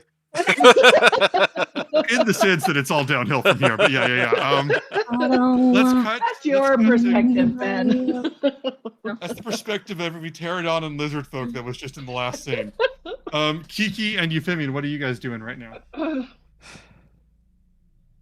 Jen, did you add the gems to your inventory? Sorry. No, I just wrote it. I just write things in my book and then I forget that I have them. So I have nothing in my inventory. I have no. I'm gonna add them to my inventory if that's okay. That Yeah, go ahead. sounds smart. That's a good idea. How many were there, Apparently, Ben? I've been 4? for- 5. 5 Worth- gemstones worth 10 GP each. You. Because apparently I've been forgetting to add the cash loot that we've been getting. Because Euphemian had way more than me that he spent, and I'm like, when did that happen? So I don't know. I've just been hoarding your money and keeping it. It's fine. Fantastic. Like in real life? No. I don't know. I'm just kidding. What I'm is going on? I'm gonna go to the door. Anything over there worth keeping attention to? Like to us? Yeah, to you guys. One of You're the lizard yelling out folks sort of loud to sits wake up the lizard folks. Yeah. One of the lizards sort of sits up and just like, I'm gonna roll a die here. Uh-oh. This is all a dream. I'm gonna roll 5 or lower. He wakes up and it's a complete luck check. All right, he turns back down and sort of lays back down. Let's go. All right, you heading out? Yeah. Right, Yep. Do you want us to make another stealth check or? Okay. Sorry. So we You head guys on make it in this. over. Mm-hmm. Yeah, there's just a couple lizard folk living, like sleeping there. We took some stuff, but I think one of them was called Mrs. Lizard Head or something. Did you get their underwears? No. I think it was Mrs. Lizard Head. I can't read very far. Do they wear underwears? I didn't see any, Me neither. but we found these. I didn't check their that's- bodies. Ooh, sparklies. Well, those are nice, yeah. Templar said he curses the players with nat ones. I don't. This is You why have I use spells with saves. Oh, You moved way your to go, Ben. You had to move it. You Stop being a showman, Ben. Templars Just- curses the DM with Can't natural help one. himself. Yeah, he cursed. There. Yeah. There you go. The natural one curse. Well, you Sorry, know. Ben. Thanks, Templar. Oh, How is this audio? Yeah, that's good. There. who cast silence there. on Ben? Is this worse? Is this worse or better? The mean, audio better than quality the- isn't I as can nice, hear you. but we can hear you. Okay. Then I'll just go with this for now. Okay. So I'll work. No, No, we lost you you cut. again. You just cut out. You lost me again? Yeah, Oh, there now we we're go. back. Until now. We're back to normal audio. Broken microphone. Okay. So here we go. We're back. I'm sorry about that. And I'm not going to do Templar. I was trying to give you a compliment and the computer defied me. What is the action for you guys? I have altered the deal. Pray I do not alter it further. I say we go up. We go up like this stone staircase here, Yeah, and I just, think so. just do it. That's Okay. okay. Let's go. Bam, bam, bam, bam, bam. Upstairs. Up a stair. Woohoo! Oh, that's cool. It's stairs. Okay, you guys make your way up there. I'll move you guys up there. You guys make your way, and yeah, there's sure enough there is. How does Sure enough, Squishy there get in front of is- me? I just moved y'all ahead because there's no. I'll let you rearrange if it's combat. I'm just trying to drag the tokens over. I am first. Yeah, you guys. Okay, that's fair. There you go. We can do that. So, you see, across the way, there's like a natural walkway over here, and then there's stairs going lower, around the room, and that's pretty much what you can see from here. Let's do it. Yep, all the way. Okay. All the way. All right, Go let's all do the this. way. All the way. Let's go all the way. Leroy. Kiki, I need you. Good. Kiki, I need you to make a dexterity saving throw. Uh-oh. Uh-huh. Is it something that I can see? What was it? Make a perception check first. Perception advantage. I don't know why, but advantage on my perception. That's a 19. Okay, then yeah, you will see it because I was basically saying that it essentially you're not supposed to see it if you don't specifically check for it, but your character's awareness, I'm going to let you make the dex save. Read, this is what I've rolling for before. You do see that parts of the path appear they have cracks in them. Mm-hmm. And you with your awareness notice that they are basically deliberately weakened to collapse if someone were to step on them. Okay, so that was a 16 on my dex save.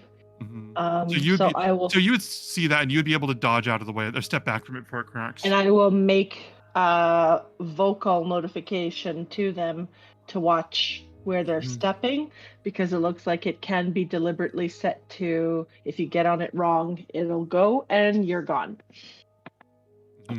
You see, I think when you step on it, you see like cracks, and it doesn't fully break because you move fast, but you see like some rocks tumble, and they just guide all the way down to the caldera, to the magma crust. Yep. So I'll just say be extremely careful. All right. Each of you, show of hands. Who wants to still go across? All right. Maybe I should look at my camera, see if Oh. I'm the only one. What's up? I thought Okay. Ali said something. Oh, I got curious, and I was trying to figure out why Kiki had advantage. You've been taking advantage on your initiative too, yeah? Yeah. Well, it does it automatically. Who? Initiative. It's your golden shield of Vulcan. It is the Vulcan shield. That's ridiculous. I got advantage on a bunch of shit. You're crazy. Demigoddess, come on. Terrifying. That's a great quote. So I think with her being able to see the traps before them out, the traps are only dangerous if you don't see them coming. So everybody will be able to make their way across pretty easily. I'm going to move you guys across, but it won't be too literal if you want to change the order. Pythor will leap over. The staircase goes down. And yeah, you see the staircase goes down and becomes this walkway leading over here. All right, I'm going to send Bib down that a ways. Okay, give me 1 second. Yeah, you go down. You just see a large walkway and then a pathway leading up over here, leading up a hill on this side, but you don't really see where it goes from here. Can you ping that again? Because I think I was too zoomed in. Yeah. Here. It was way at the bottom. Here, do you see it where I'm pinging? Oh, okay. Down there. Oh gosh. Okay, I was way up the other way. Okay. So we're right along the lava then. Mm-hmm. We go down that way. Yeah. Okay. Well. I mean, are we wanting to get closer to the lava? Well, wait. Who saw the snaky things? I saw the snaky things, right? What? I don't know. I heard two people. I was saying that I heard the snaky things, like going after the king. Because I went across the. Yeah, they're fire snakes, which are literally snakes that swim in lava. Oh, so right. I wanted to also, like, when Euphemian says we'll be right next to the lava, I'll be like, well, there are lava snakes down there. So. Well, maybe we can lure them out to us or something like that. I'm going to continue letting Bib along. So you can let him lower, and he has a view of 10 feet without emitting light, right? Let me double check that, just because this seems really... because he's got... Come on, actions. I want to see it. There we go. Featherbird. I see Featherbird in the chat. Actually, no. He's got... He sheds dim light within 10 feet, but he's got dark vision out to 60. Oh, dang. Okay. I mean, the lava is kind of emitting light too, wouldn't it be? Yeah. A glow. So yeah, that's fair. So yeah, you move. The lava's glowing. You got your dark vision. You move ahead. You're gonna see up here. Could you extend his view radius out to the 60? So I can. How dare you, sir? Trying very carefully not to touch anything on my computer, like Templars tempted me to before. You see two large fire salamanders, fire spirits, up here, and a large nest next to them with eggs in it. And they are staring, and they look down at the at Bib, and they sort of, one of them hisses and the other one slides up, and the two of them sort of look down at the Bib with their body language immediately, almost like, yeah, what are you gonna do about it? The eggs, do they look like the same eggs as the ones we saw earlier? At this distance, I'm gonna have you roll perception with I'm gonna have you roll perception with disadvantage. Because it's a distance away for something so small. Can I give him guidance? No, because this is this is the book, and well, isn't he looking through the book though? Whatever, it's fine. Yeah, because I'm sharing senses with the. Okay, although sure, you wouldn't know what I'm looking at, so I suppose it. I'm assuming you're doing recon. That's fair. Well, I'm trying to. Okay, you can do it. You can do it. I'm getting feelings about guidance retcons. I was trying to beat him to the roll, but I guess I could just start saying he's doing recon. I'll give him guidance. I just don't want to say it if we're not going to need to roll. Well, this is why D&D 1 made it a reaction. Yeah, I'm going back and forth on it. So if I add guidance, that's 11. That's fair. Yeah, I'll go back on guidance. I go back and forth on spell, but go ahead. So 4, so it's 11. I see what you're saying. At an 11, one of the eggs looks different, but you can't quite make out how from here. All right. I'm gonna relay that. Say, looks like there's some eggs. I can't say exactly what's going on. Oh God. I could move Pythor Bib goes, forward. don't do that again. Don't do that again. Exactly. Ugh. Yeah, is he like this the whole time? He says to pray. Would you believe if I told you that was entirely accidental? That makes it worse. No. I'm gonna move Bib forward because what are they gonna do to him? He's just magic. Are they allowed to attack it? Like, does he physically have like a targetable? He has no physical body.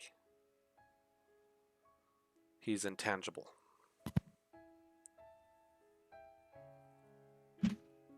They look at it and what was it? Yeah, they just sort of look at it, hiss, and one of them pulls up a spear, kind of ready to defend itself. Okay, hold on, pause on the game.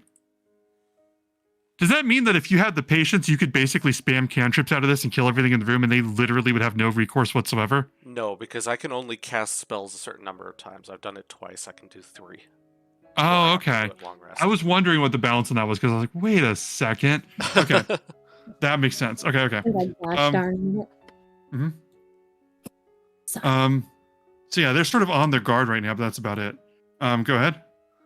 I kind of wish I could talk to them, but I can't actually talk through Bib, so... There are 2 salamanders down there, guarding these eggs. They seem to be protective, but not directly aggressive, and I'll move Bib sort of back. Okay, and you move back, and they sort of edge forward. Like, hold on, wait 1 second. Sort of edge forward, like watching. I'm gonna give. Yeah. If you think about it, we've essentially done what we needed to do. I mean, the other tribes can deal with a few eggs. Do we know that? There was something that was making a hell of a racket earlier. I gave control of Bib to everybody, so you should all be able to see from him now. I don't just for communication really relish going down to the lip of the lava where lava snakes are. I don't like snakes as it is, and lava snakes are worse. We could just go back the way we came. Pythor goes, oh, come on. He goes, I put my hands on one of the salamanders earlier. It's not that bad. You just gotta toughen up and get in there. You're hurt. Yeah, it hurts like hell, but it's not that bad. You know we're not all gods, right? There's some of you. The other concern that I have... One of us. Is one of us is a god. If one of those eggs down there is a dragon egg, do we want to leave it here? Did it look like a dragon egg? I couldn't tell from where I was. I suppose I could move Bib forward. I don't think the salamanders can dispel him. I mean, there are assholes. They can certainly try. Guidance. Fair enough.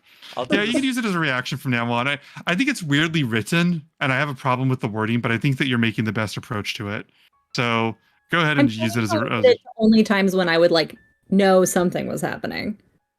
Yeah, I don't think it's a you problem. The way that it's worded, you need to have spent a full action doing it before the roll. But I also think that that's just a weird structure the more that I'm thinking about it. So I'm going to ease up on that. But yeah, you can do that. Reed, so you're casting guidance. Reed, what are you doing? I'm going to move Bib forward, and I'm going to have him to move forward and take a good peek into the... Want me to roll perception again? Okay.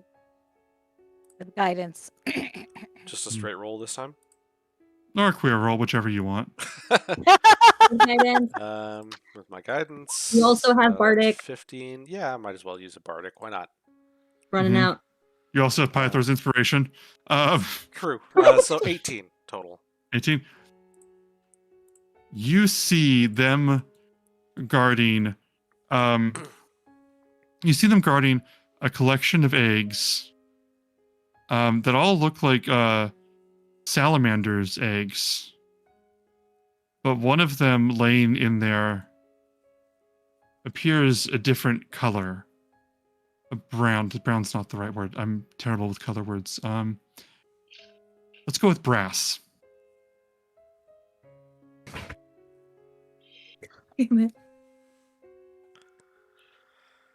Unless someone's decided to lay a brass salamander, it seems likely that this is going to be what we're looking for.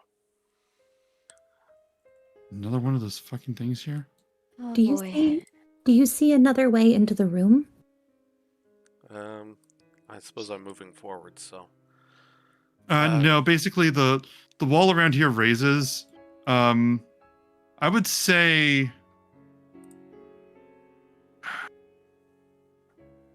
the wall around here raises enough that you would be like 40 feet above them, is what I'm going to go with. And you, beyond that, there's no like other entrances or exits.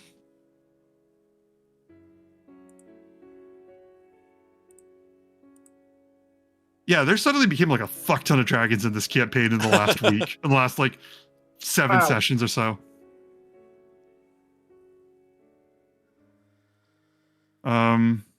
I would be hesitant to leave something like this alone. Well, do we have enough to go in there and deal with the salamander guard guy things?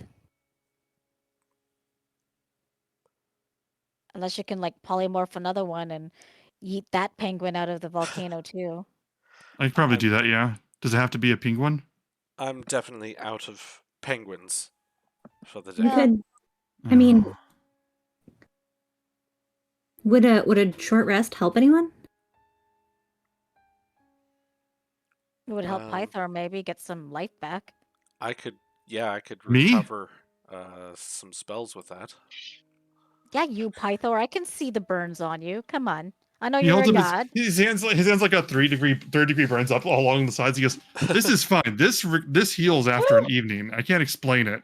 Yeah, it's like actively blistering." And he goes, "Okay, yeah, I've been through a lot worse. This isn't even. If I get killed, it just wouldn't be the first time I died. Okay." And he goes, and he says, "I could go in there. I could grab one." And leave with it, or grab one and hold it, and the rest of you can just try and grab that thing and run. I mean, Maybe. You have the dragon though. we could just leave it here. It's tied up, right? Yeah, it's a little rowdy, but I mean, I'm planning to hold it, and then you guys, I'll hold one salamander. You guys take the other salamander and grab the egg and just like distract it and run. Like it can be like a. Yeah, Kairos watches those Gray plays will about. be a quarterback. He'll grab the egg and then take off, and we'll. I was going to talk about one of those thief movies, but I like this as a sports comparison a lot more. I get to be in the heist. Yeah. I mean, I could try to get it to calm down. The same way I got that dragon or that lizard folk to show us to the king. I mean, it's a lot of ifs. I mean, I don't mind. Let's just go and do it. Do what we need to do and get out of here. Does it have to understand you? I think they speak Ignan. I thought they spoke Draconic. I can't talk to them either way. But I mean, there's a universal language that I speak very well. Oh, I meant the dragon. I could try to get it to calm down and just hang out and wait for us. I'll help her since I know how to speak Draconic. I'm sorry, my sister, my daughter was trying to say something. What were you saying?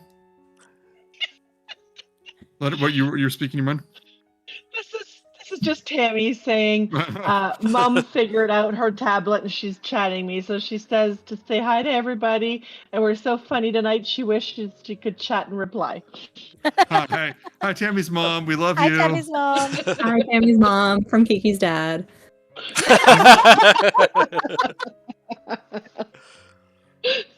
And Kiki's daddy. Sorry. So anyway, I regret that. Let's continue. Yeah, so can I give like Callista not inspiration. I want to give her inspiration. Just advantage because I can speak Draconic and I can try to help. Oh, I was gonna try to cast Tom. Suggestion, which is a wisdom for him. Oh, okay. I thought there was like some sort of like advantage I could give you. Never mind. Whatever. I'm gonna try. I'll be like, help me. Okay. Yeah, I love it. Are we gonna rest or are we not gonna rest? She's gonna spend an hour up here. I don't know. If Euphemian's tapped out, we might be SOL. That's it? He turns to Euphemia and goes, that's it for you? It's not it for me, but if I took a rest, I could use more of my abilities. Huh. Okay. Well, if that's what we need, that's what we need. Thoughts. Okay, if we want to rest here, but we're in enemy territory. That's Let's my do concern Like as that's well. ever stopped us. Pythor's vote is solely for the most battle glorious thing of running in there and just screaming, grabbing the salamanders, and then making this up as we go. I mean, I'm okay with it. I have Misty Step, but I have dash. I'm good. I have teleportation as well. okay. I have an axe or claws, and rage. So come on. Let's do it. Okay, let's out do of it. What's the worst curiosity. that could go wrong? As the girl who turned into stone and derailed the campaign for like. Only happened one time that we know of. Yeah, someone else has died like 8 times. So Reed, I think I see what you're doing and I don't like it. What? I mean, I still got key points. We can do it. I got key points. Let's I'm do in. it. I think I need a DM ruling on this before I commit to this. Okay. Hold on, wait, hold on. Yes, what's your ruling? How can I help you? I just about choked on my water. Thunderstep Uh-huh. requires that I can teleport to an unoccupied space I can see within range. Mm-hmm. Immediately after I disappear, a thunderous boom sounds. Each creature within 10 feet of the space I left must make a Constitution saving throw. You can do this. You can end up over there with the salamanders. You would hurt your teammates. I'm thinking the other way. If I bring Bib back to where we are, Then everything I said in reverse. okay. Yeah, no, I mean, I've been really, I know I've been a bit of an ass with the rules lately, but it does say a space that you can see within range, and you can see it, and it is within range. I know the sentence implies that those two facts are connected, but they are technically. Okay. So I'm going to relay this. If nobody has anything else, we might as well run in. Say we have 2 people to distract the salamanders, and I will try to go directly for the egg. Yeah, sure. Your grand heist plan is to run in screaming and then run out screaming. As far as the fire snakes go, maybe we could try to get them to go in another direction by like throwing a rock into the lava and having them like, so there's something for them to investigate. I'm gonna kind of look at Pythor like, yeah, like on the other side of the caldera or something. I mean, I could throw something over there. I don't know if they'd go for it, but that'd be pretty great. Do any of you have any rocks? how big are the snakes? Like, can we just step on them if we see them? Yes, well, they're made of fire, so some of the people here might have a problem with that. Also, they can wrap around you. They can wrap around your leg and try and pull you down, and that's Okay, so difficult. they're a bit big then. Okay. Yeah, I could Because I could throw my axe in there, but I won't because it's mithril and incredibly powerful. But if any of you think anybody has anything worthless, I don't know. Do they give you a sword? He turns to Euphemian. As a matter of fact, he has a sword, and he can freaking control it like you wouldn't believe. I'm going to just grab, a rock off the ground, which I'm sure there's plenty. Uh-huh. Uh-huh. Just getting Now, in the face. I'm discovering new ways for my... Pythor to be a dick this session. I love it. Here you go. You can benefit from my heightened senses of deduction. Oh shit, yeah, there's rocks right there. And he takes the rock. Well, that makes sense too. Give me 1 second. Just starts a chain reaction in the lava. Yes. All right, well, let me see if I can. It's like this large rock is. Let me see if I can. You want me to make a distraction? So since I throw this, you guys are going to go in the other way. Is that right? We're going to try to run into the area with the salamanders. Bib is going to come back up here, and hopefully we can all teleport out at the end. All right, and I'll come with you. Do you want me to grab a salamander, or do you want me to stay over here throwing rocks? Grab a salamander. Once we're gone, you can either fight to the death or whatever your kind do.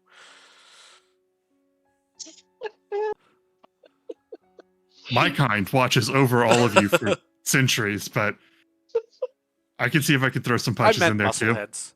Show off. Just show off. Are we leaving the dragon here then? Yeah, let's leave the dragon here then.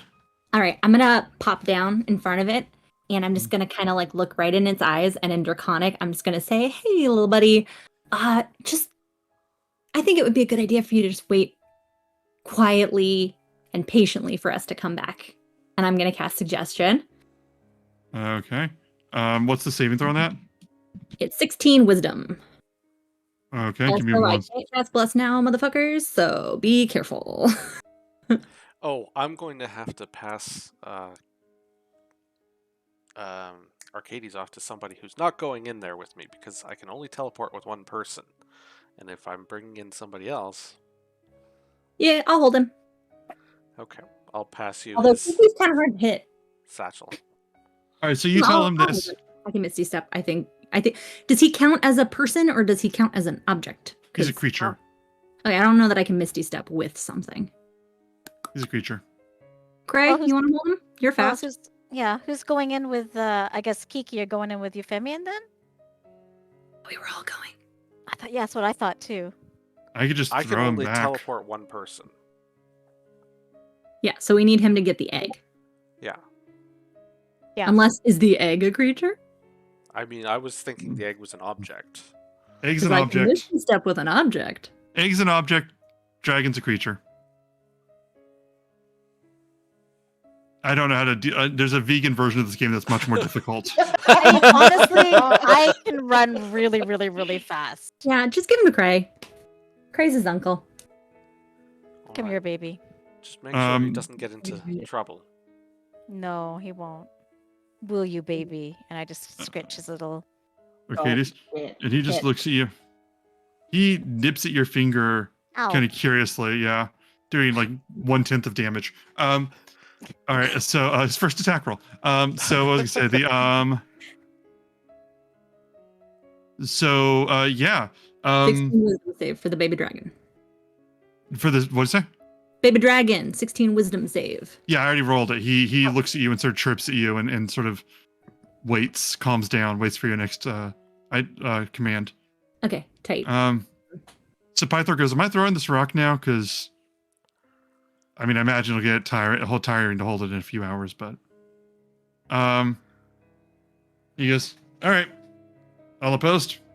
Nah, I'm bored of waiting. And he throws it, and it cracks part of the surface of the magma, and then moves and cracks, and it's skipping across the magma, cracking, it splashes in, and like this magma splashes up. He gets about 4, and he goes 4. Oh, that's a record for a volcano. As he does this, and you see a bunch of the snakes slithering in that direction.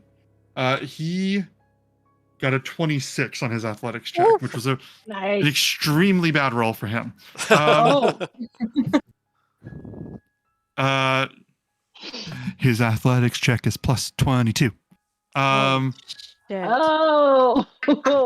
I think the highest, Damn. even with a 20, would be 21. Yeah. All right. So all of you go. You have like a few moments before that goes through. So Yep. I'm gonna everybody roll initiative real fast just so I can count things off. We're not doing fights. I just want to make sure that we're counting things off in the right order. It's not until we get in the room. Mm-hmm. 15 for Kiki. 13. 15 for Euphemian. 24. Copycat. Oh, I rolled my Opinion die. again. I'm sorry I didn't do the thing. It's okay. Oh, right. We're supposed to click on the thing and then put it in. Sorry. And then no problem. What was it? Who was left? Euphemia, Kiki, Callista. Callista. What'd you get? 24. 24. That's ridiculous. That's not what I God rolled a intended. crit. Nice. And then Pythor got a 40. Oh, wow. Crazy. 15. Okay. Wow, that's weird. Okay. Callista, go. I'm gonna just go dash. Okay. 60 feet. Okay. Or I'll take- All right, so you run 60 feet down there. Yeah. Pythor, I assume, is coming with you. Let me see how far Pythor can run. Yeah, he can run.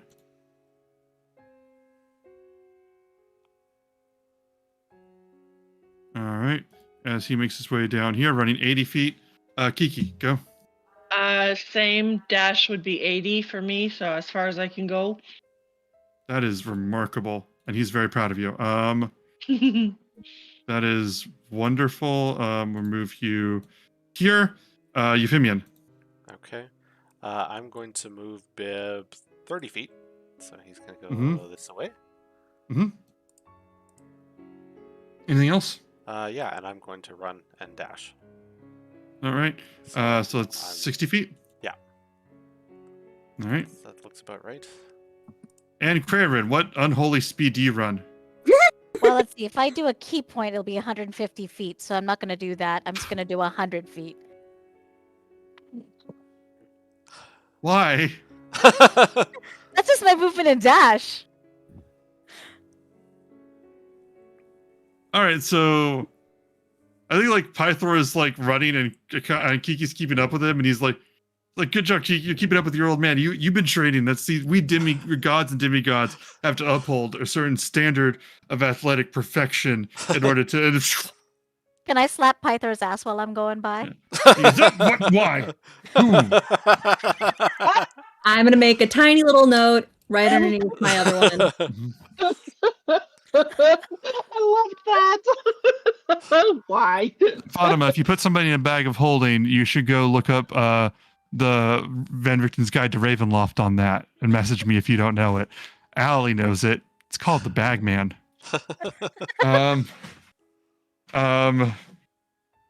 It's Slender Man, but with bags, which doesn't sound as ominous, and yet it is. Okay, Callista, it is your turn. Well, everybody ran right past me. Yes. So I'm just gonna keep. Y'all have seen Hercules, right? Like, you know, when Phil is trying to keep up with everybody, that's what you're seeing right now. Only like a hot lady girl version. And yeah, just jogging, keeping up as best as I can. So 1, 2, 3, 4, 5, 6, 7, 8, 9, 10. Gotcha. Is that it? Thank you. It's 60 feet, right? Yeah. Okay. Pythor 80. Let me see. Y'all. Hold on, wait. Pythor can get in there. Do you want him to be in there right now? We told him to grapple one. Yep. All right, just making sure we're on the same page. He runs in there. That'll be his whole turn is getting in there. The salamander will turn and face him. I'm going to put their initiatives on the chart, but I'm not going to start using their stats until next turn. Until next round. Oh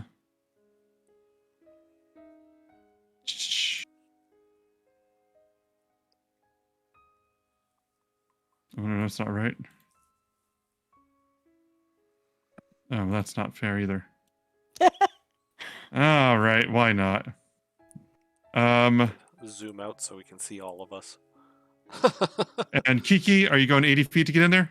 Yes. All right. Sorry, this was a lot swifter in my head. I apologize. Since you can go, actually, Kiki, you can be right here for 40 feet if you want to rethink your other action somehow. But if you want to just keep diving in, you could do that too. I do want to keep going in because I'd be assuming that Pythor is going to grapple this first salamander. I want to be within smacking distance to the other one when my next turn starts so that I can do my rage and my attack. All right, so you're moving right next to it? I will dash, yeah. Perfect. We'll go to this one, and that'll keep you that close. Yeah. Euphemian, your action. All right, so I'm going to keep moving Bib. 2, 3, 4, 5, 6. And then...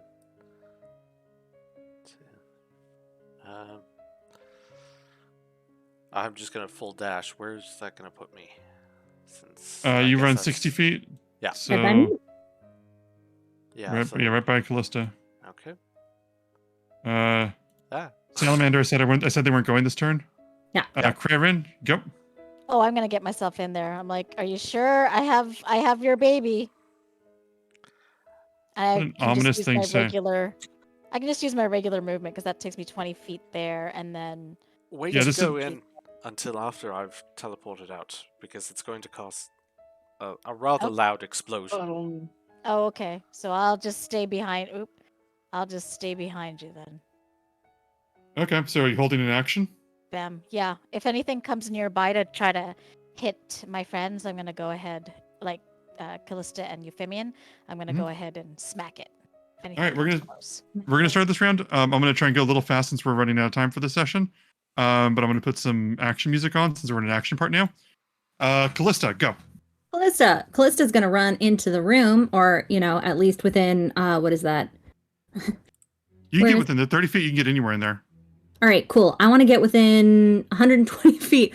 You know what? I'm not even gonna go in the room because you don't need me to. I'm gonna go ahead and cast on this one here in the back next to Kiki, Guiding Bolt. Oh wow! That's an attack roll? So go for that. Yeah.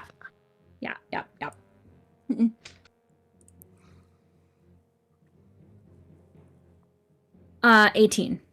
18 hits. Roll for damage. All right. 1, 2, 3, 4. 18 points of radiant damage. You strike it for 18, huh? Yeah, radiant damage, and the next attack made against this target before the end of my next turn has advantage. So it starts to shimmer with radiant light that is maybe reminiscent of some of the light that comes out when Kyra sings. Oh, that's a glow. Pythor just goes, all right, well, I mean, Callie, you got good healing magic, right? It's decent. Cool. And he reaches over and just grabs one of the salamanders by its torso. Let's see. He rolled a 40 and the salamander rolled a 20 as he just grabs this thing and lifts it up and goes, okay, I'm doing my part and it hurts a lot. Holding this. He's taking 6 damage just by touching this thing. Holding him. He holds him because, all right, so I got that. And that's his whole turn. Kiki, your turn. Okay. So where I am now, I'm going to enter in my rage. And I am going to have my claws out. And I am going to go ahead and take a swipe at the salamander in front of me for 13, the first one. Advantage. Advantage, why? Oh, that is right, advantage. Oh, yeah, Guiding Bolt. Yeah, go for it. It's all lit up. Yep, sorry. Claws, another one. It was going orange and you missed, but then it was going orange and silver and now you hit. So that was a 13 anyways. Did you said I was blessed, right? I have yeah. Bardic. Yeah, you have Bardic. You can roll. Bardic's fine. It's a you have Bardic. Yes, sorry. It lasts 10 minutes. Okay. Okay. So that is 13, so 17 total. 17 hits. Okay, so that's going to be 8, 9, 10 for slashing damage with my rage. Mm-hmm. Okay, I'm going to go for my second claw attack. That would be a 16. 16 hits. Go for that. Okay, that is again 10. Oh, I'm sorry. When you hit him with your rage for the first time and you slashed at him, your hand started to burn and you take 6 fire damage. Okay. From the first. Okay. So 3 6 halved. 6 is not halved because that's only for piercing, bludgeoning, and so on. Oh, okay. So 6. All right. So with that knowledge, do you still want to take your second attack on him? Yep. Okay. Go ahead. There we go. Okay. So my second attack obviously hits. So that was for another 10. Okay, 10, and he does that again. And you take 6 damage as he takes 10 damage. And he's just hissing at you and stepping back and pulling out the spear to aim at you, getting ready to attack you. And I'm going to take my third attack. Good lord. Claws, man. So that one's a 26. All right, roll for damage. So again, 10. All right, you do 10 to him. He does 12 to you. Okay. He rolled 6s on both. As you've cut him down to less than half in one attack, which is pretty impressive. Is there anything else you got on your turn? And he only cut me down by 19, so yeah, no, it's a good trade-off. That's it. All right, Euphemian, your turn. All right. So I am going to again move Bib. 1, 2, 3, 6. Bib's up that way, and I'm going to run in. 3, 4, 5. Can I sneak in like down there? If you're trying to hide, I will allow you to hide. I'm going to allow you to try a stealth action against their passive perception. I'm not giving you advantage, but I'm making it at all possible because one of them is extremely engaged with Kiki and the other one's off the ground right now. So instead of giving you advantage, I'm just allowing you to roll it all. Is that fair? All right. Yeah. All right. Roll stealth against their passive perceptions. Stealth. Good thing I upgraded. Natural 20. So 22. Wow. Good lord. Yeah, they don't notice you at all as you just move in seamlessly, sliding in. Pythor sort of looks at you and smiles for a second, then resumes holding this thing. Is there anything else you want to do? I suppose I can dash and actually get to the nest. Mm-hmm. Yeah. All right. So you get to the nest. This salamander, this one with Kiki, is going to try and stab at her with a spear. That misses as you block that easily. It swings at you. It rolls a 12. You block that. And then it looks at you and, quick as a whip, snaps its tail to try and pierce and try and wrap around you, actually. That is a 15, and you deflect that as well. Pure Rage just slashing, knocking away these attacks. That's all it does. Krayarin, your turn. Well, I'm going to switch with Callista and bring myself in more, because I want to keep an eye out for those snakes to make sure there's nothing coming up behind us. Mm-hmm.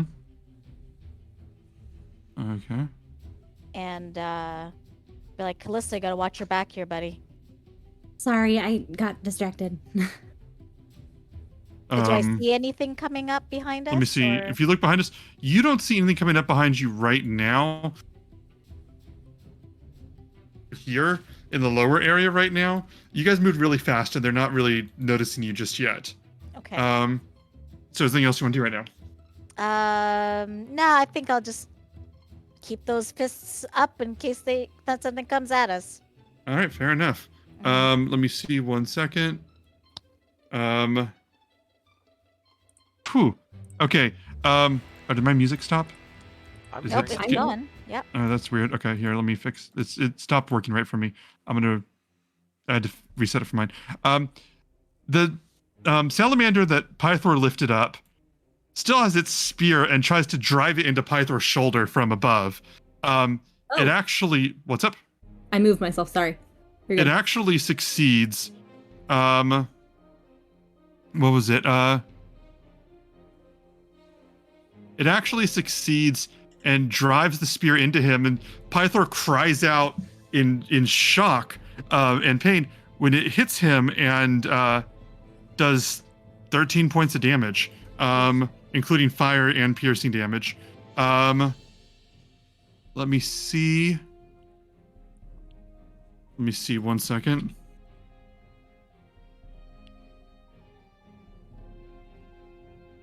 Let me see 1 second.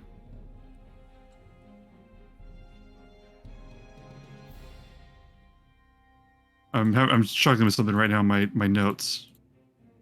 Yeah, cool. And then he the thing tries to wrap its tail around him, succeeds, and once again grabs him, squeezes, and it does bludgeoning and burning damage, totaling 14. Oof. Bringing him decently under half of his life. And you see the spear in his shoulder and the blood flowing out of it, and his arms burning, and the tail wrapped around him, burning and squeezing him as his health is dropping lower. And he looks up at this thing and says, "You were brought here from Sidon, who I do not recognize and respect, and you are doing terrible work here, holding these eggs. And I have held back out of respect for my sisters and the heroes, but if you are going to do this, then I will fight." Oof. And Pythor's going to enter a rage. Holy shit! Oh my god! If Cray was a woman, there would be a splooshing happen right now. Callista, it is your action. Okay. Let's see. I had a plan. Mm-hmm. So yeah, I'm gonna just son of a bitch. God. That is you. Hear about this. We're just blue screening right now. Right. Okay, you know what? Fuck it. This is what spell slots are for, right? Mm-hmm. So here's the part where I do something a little reckless, and it's not that reckless. Don't get excited. I'm gonna cast Guiding Bolt again on the one Pythor is holding. All right, let's hit that. Roll for that. Where? Can you guys still hear me? Okay, it's just something. Right, cool. That is 22. 22 definitely hits. Okay. And 1, 2, 3, 4. 6, 7, 8, 9, 10, 11, 12. No, I accidentally rolled a d20. Hang on. That's 8 plus 2. 10. Radiant. 10. What is it? 10? 10 radiant damage on the one Pythor is holding, and advantage on the next attack against him. And then with my bonus action, let me mark off a spell slot, and then with my bonus action, I'm gonna scoot a little closer. I think I need to in front of, so that Crayrin is closer to the magma than me. And I'm gonna throw out one of my healing dice to Pythor for a bonus How action. much? It's just 1d6. Go for it. We'll hope I roll well. 4. All right. You recover a shit 4. Mm-hmm. He looks at you, just, and he nods. Is that it for your turn? That's my turn. He's gonna take the salamander and just drop it on the ground, and it lands upright. And he just drops it. He looks at it. And he pulls out this great axe and just swings it down. I'm gonna say as he grabs the great axe, I'm gonna pause for a second. He's gonna put his great axe and go. The way I figure it, you're not serving Sidon. You're just here because it benefits you, which is a small difference, but I can work with it. And he just swings this. What are you saying, Allie? Advantage. Yeah. Sorry, I got excited. No, fine. Yeah, that helped down the line. Almost every single roll was better for that. He rolled a 36 for his first attack. Oh, holy shit. Let me see all of his damage together. That's fine. Let me get something here.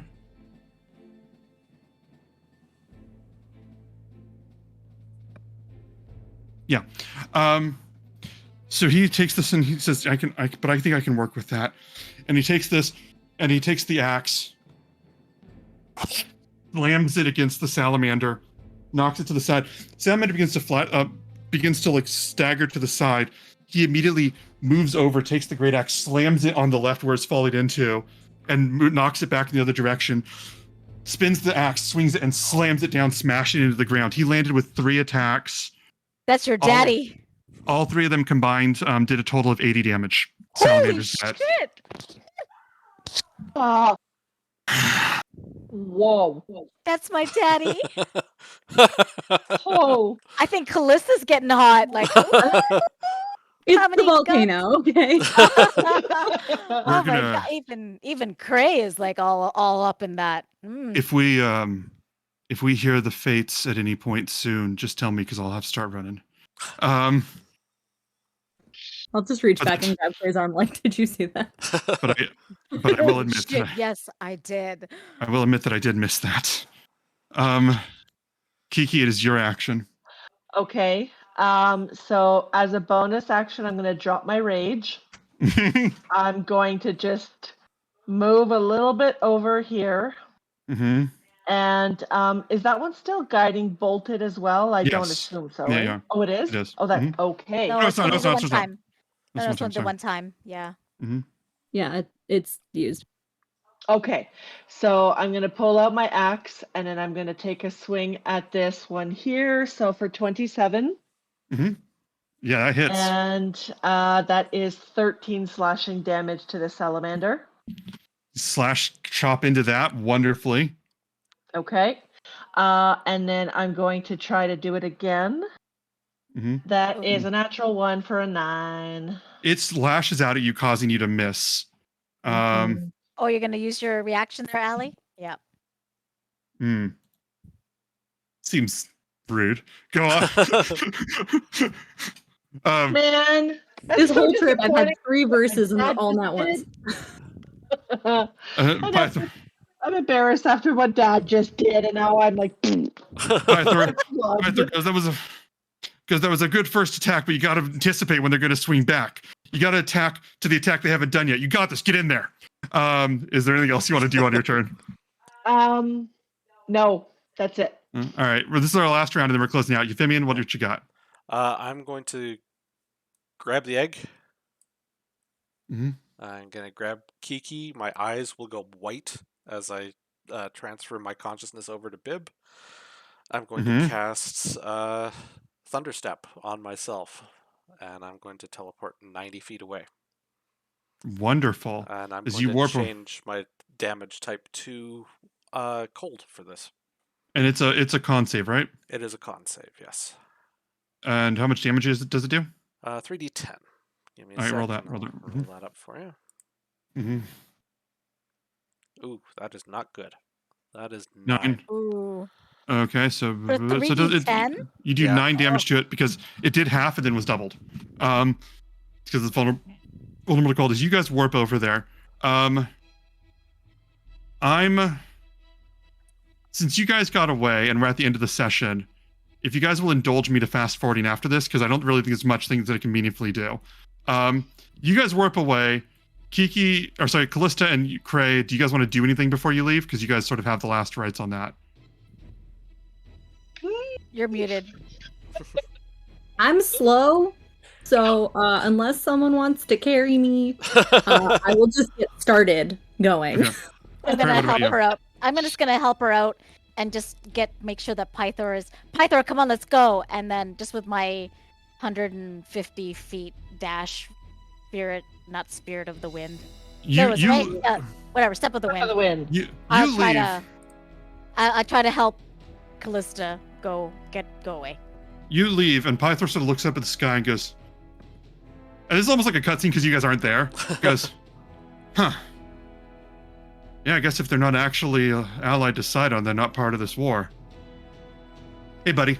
And then the next time you guys see Pythor, he's just covered in scratches and burn marks, and he's got the axe. And he's like, so, what'd I miss? And you guys have the brass dragon egg, a second dragon egg, and this room, this dungeon has more or less been eviscerated. A victory we shall speak to next session, but that is where we'll end this chapter. Fantastic. Love it. And sorry, what color was that again? Brass? Brass. Mm-hmm. Isn't that your dragon? Yours is No, brass. mine's bronze. This is bronze. Oh. Brass Thank ones you all are the ones who keep bards around as company. Thank you all for joining this session. Thank you, everybody. I really appreciate it. Be sure to follow, all that stuff. We're going to be here every Monday night. Do you guys have anything else you want to say? Because I got to head out in a second. Nope. Thank you so much for joining us. We Yes. love you all. Thank you. Thank you We very do. much. This is amazing. Thank you. Love you. Thank you. Oh, I got the Enjoy heart this- right. Enjoy the Hey. snark. Yep. Enjoy the snark. That's what Thank we you. have. We have more adventure. And next time they're going to go to New Island, probably. I don't know. Probably. Um, Or something. Have a good night, everybody. Good night, Bye-bye. everyone. Bye. Bye.